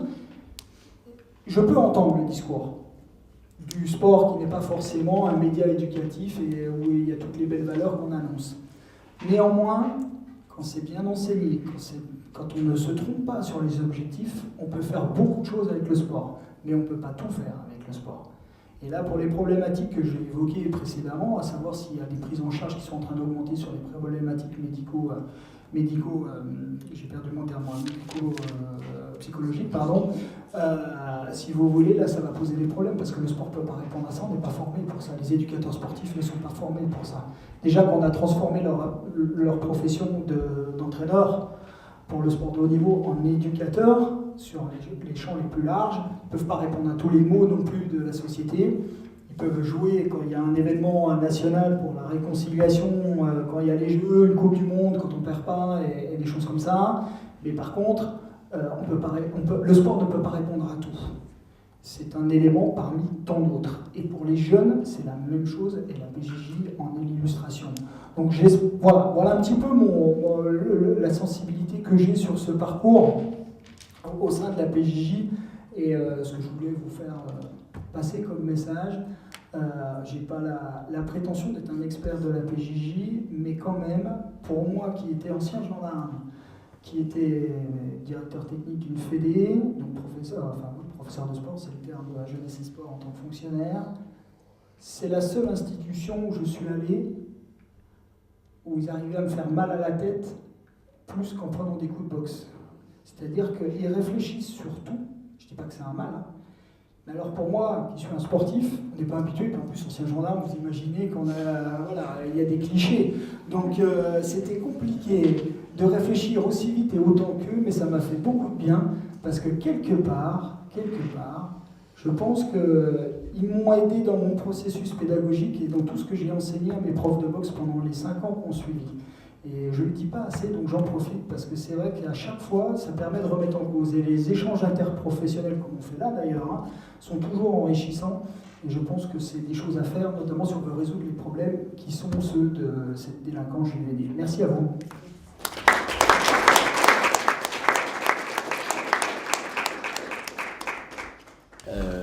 Parce que je pense qu'il y a énormément de questions, d'interventions. Tout simplement, il y a quelques années, c'est une question de néophyte, hein, mais bon, moi dans ma pratique professionnelle, je me méfie toujours des biais de confirmation. Et il y a quelques années, il était sorti une étude qui indiquait que les enfants, en gros, qui se conduisaient mal à l'école, vous vous en rappelez, ça fait toute une polémique, les jeunes enfants dès l'école maternelle, qui piquaient les billes aux copains, qui chahutaient, allaient devenir ultérieurement des pires gangsters, les voyous, etc. Donc il y avait une double approche. Fréquentant beaucoup des enseignants, l'étant pas moi-même, certains disant c'est vrai, quand on observe les gamins, le gamin entre guillemets qui a sévi dans la première enfance, on le retrouve quand même plus tard. D'autres disant vous êtes d'affreux réactionnaires, vous refusez de prendre en compte les facteurs sociaux, etc. Bref, un autre discours tout aussi classique. Comme ce soir on est dans l'exposé des faits, j'ai bien compris qu'on se parle tout le temps, vous en tant que sociologue, en dehors de tout a priori politique, de mesures qu'on pourrait prendre d'idéologie, est-ce qu'on peut retenir quelque chose? Vous n'avez pas tellement évoqué cette dimension de l'enfance en maternelle, d'éventuels prédélinquants. Qu'est-ce que vous avez observé à ce niveau-là? En réalité, on a une base de données extrêmement peu développée en la matière. Ce sont quelques cas qui ont été souvent montés en épingle et on n'a pas, très honnêtement, le recul et les bases statistiques disponibles pour tenter de prévoir s'il y a là l'esquisse ou l'amorce d'une carrière future délinquante. Ça peut effectivement se produire, ou ce sont des signes avant-coureurs qui prédisposent au passage à l'acte, mais l'enfant lui-même, s'il agit ainsi, ce n'est pas nécessairement en rapport avec des facteurs purement personnels, biologiques ou psychologiques, même si on peut toujours trouver des cas, mais c'est plutôt en rapport déjà avec un milieu en tant que tel qui a des caractéristiques qui, par exemple, valorise la virilité, la force, au détriment de l'argumentation, et du coup, l'enfant peut effectivement reproduire à sa façon, à l'école, ce qu'il voit tous les jours. Mais de là à faire une prédictibilité sur les comportements d'adultes, c'est vraiment extrêmement osé, et on ne peut pas, honnêtement, intellectuellement, franchir le pas ainsi. Oui, je me pose une question peut-être qui prolonge la question précédente. C'est-à-dire, comment peut-on, dans la prévention, enfin, comment voit-on le sport dans la prévention avant la délinquance? C'est une question. Puis après, une question extrêmement concrète. Vous avez beaucoup parlé des éducateurs, avec beaucoup d'admiration des éducateurs de PJJ. Et est-ce qu'on trouve autant d'hommes que de femmes dans ce métier d'éducateur? Concernant le sport, je donnerai une partie de réponse. On ne peut pas, ou tout du moins on n'a aucun moyen d'identifier des caractères déviants, on va appeler ça comme ça, par le biais de la pratique sportive, puisque le sport, alors là ça filme, ouais. Le sport est déviant. L'éducation par le sport est déviante à la base. Quand on fait un sport, on le fait pour gagner. Donc pour gagner, on applique des règles et on est déjà en train de programmer des sportifs pour quelque chose. Donc par rapport à l'éducation de tous les jours, si je dis à un boxeur, tu dois gagner, pour gagner, tu dois mettre KO. KO, c'est ça dort. C'est quelque part, on a une éducation dans ce sens-là. Si on dit au rugby, de toute façon, il nous reste 2 minutes pour gagner, ça ne doit pas passer coûte que coûte. Ça ne passe pas coûte que coûte. Donc, et nous, en tant qu'éducateurs, on fait le job pour gagner. C'est ce que j'ai. Mais je vais vous dire quelque chose, ça peut choquer comme ça quand c'est décontextualisé. Mais tous les parents qui sont là, quand ils sont là pour regarder leur gamin jouer au bord du stade, ils veulent qu'ils gagnent. Donc ils oublient le côté éducatif de la chose là. Par contre, quand on rentre à la maison, ça ne marche pas de la même manière. Ça revient à la dualité qu'on a évoquée tout à l'heure. Donc non, le sport ne peut pas identifier des caractères déviants immédiatement, puisque sur certaines postures, il est par lui-même, puisqu'on est déjà dans le conditionnement de l'activité sportive. Je parle pour le sport de compétition, j'entends bien. Mais quelque part, tous nos gamins, on les fait commencer par le sport de compétition, et non pas par l'éducation, par le sport. On fait commencer nos gamins par le sport de compétition parce que c'est le premier moment où on va le sociabiliser à l'extérieur de l'école. On prend les gosses à 6 ans, 7 ans, on les met au club de foot, etc. Qu'est-ce qu'on leur donne comme doctrine? Couleur de maillot, short, on est tous de la même manière. Samedi on joue, samedi on gagne. Si on perd, t'es sur la touche. Si t'as mal joué, etc. C'est le principe même du sport. Et après, à 15 ans, on se dit, lui il est en train de partir en vrille, je vais rester dans les expressions. Et là, on va vouloir mettre de l'éducation par le sport. Et on est des illusionnistes. On ne peut pas résoudre tous les problèmes. Donc, il y a un moment, il faut l'accepter. On veut donner beaucoup trop de pouvoir en sport sur ce caractère-là. C'est un élément, c'est un levier de structuration, de sociabilisation et d'éducation, mais sur certaines règles et sur certaines contraintes. En tout cas, le sport de haut niveau n'est pas dans ce champ-là. J'espère que je ne vais pas m'attirer les foudres, mais il va en sortir un. N'oubliez jamais ça. Pour un champion olympique, Il y en a des dizaines de milliers qui sont restés sur le carnet. Je ne vois pas en quoi c'est de l'éducation par le sport. J'ai l'impression qu'il va justement rentrer dans l'arène, justement, bientôt. Et par rapport justement aux jeux vidéo, qui sont avérés comme des choses qui peuvent aggraver les phénomènes de violence, quand on a dit ça, qu'est-ce qui se passe après au niveau du gouvernement ou au niveau des gens qui pourraient être responsables par rapport à ça vis-à-vis des enfants, puisque c'est avéré que finalement ça les rend un peu plus violents. Donc c'est une nuisance finalement pour la société. On a eu quelques réponses à travers des carrés blancs ou d'autres petites signalétiques qui permettraient d'attirer l'attention sur la nocivité de tels actes. Mais après, c'est une affaire d'éducabilité. Les moyens techniques modernes sont là, avec leur lot d'aspects positifs et puis leur cortège également d'éléments très négatifs. Et l'éducation parentale commence par justement la prise en compte de cette dualité. Et si les parents sont extrêmement passifs et en même temps naïfs, en laissant la marge de manœuvre la plus totale à l'enfant, on devine des suites possibles. Donc il y a tout un travail aussi, mais les conditions de vie font que, par manque de temps, de disponibilité, d'intérêt même, on laisse faire et à un moment donné, la note elle est là. Et on est très surpris de voir les dégâts possibles. Alors entre nous, il y a des jeunes qui maîtrisent parfaitement les codes, le virtuel, qui savent très bien que c'est un domaine qui n'a rien avec la réalité, qui savent faire la part des choses, la plupart, mais malheureusement, il y a toujours cette frange d'individus qui ont du mal à se départir de ce regard critique et qui, par assuétude à ce type de jeu, sont à même de convoler vers d'autres cieux, les cieux de l'illégalité et d'autres mots. Mais quoi qu'il en soit, quand on est devant GTA, on n'est pas devant autre chose. Donc c'est bien le jeu qui produit lui-même son effet négatif. Et ça c'est pas une question d'éducation. Si je peux me permettre, à la limite, j'aimerais, comme vous, je pense, qu'on arrive à pousser la réflexion et la prise de risque pédagogique de la part du mouvement enseignant, mais du gouvernement en général, pour reporter un petit peu l'analogie de ce que j'expliquais tout à l'heure. Les gamins, ce qu'ils voulaient en prison, et les détenus, d'ailleurs même les adultes, voulaient faire de la boxe et de la musculation. Donc on a trouvé un palliatif pour l'amener de manière pédagogique et éducative. Ceux qui pensent aujourd'hui qu'on va faire sans l'Internet, sans les jeux, dans l'avenir de l'éducation de nos enfants, pour moi se trompent.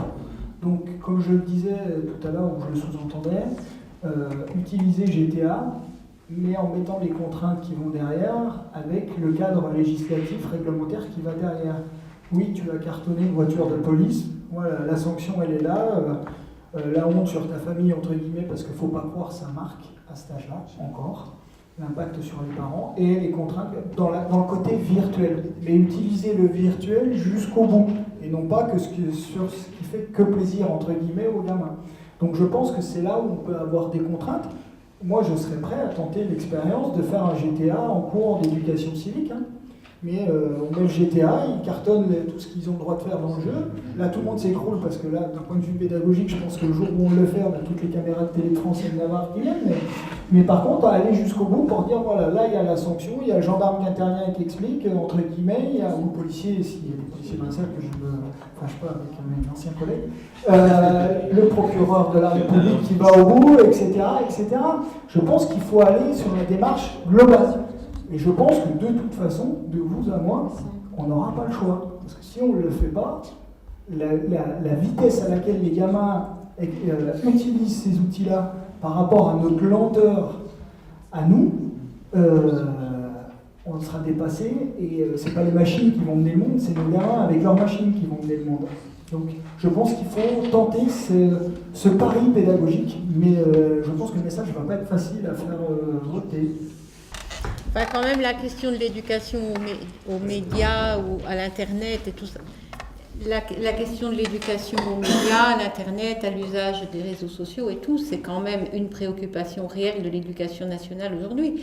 Même si les enseignants sont comme vous, monsieur, moins rapides que les élèves, c'est quand même, il y a cette préoccupation-là qui est vraiment très, très présente aujourd'hui. Donc je trouve ça un peu rapide de dire que s'ils ont le courage de, quoi. Bon, je suis moi-même enseignante, hein. Mais s'ils ont le courage d'eux, non. Enfin, moi, je crois que il y a une prise de conscience de ça.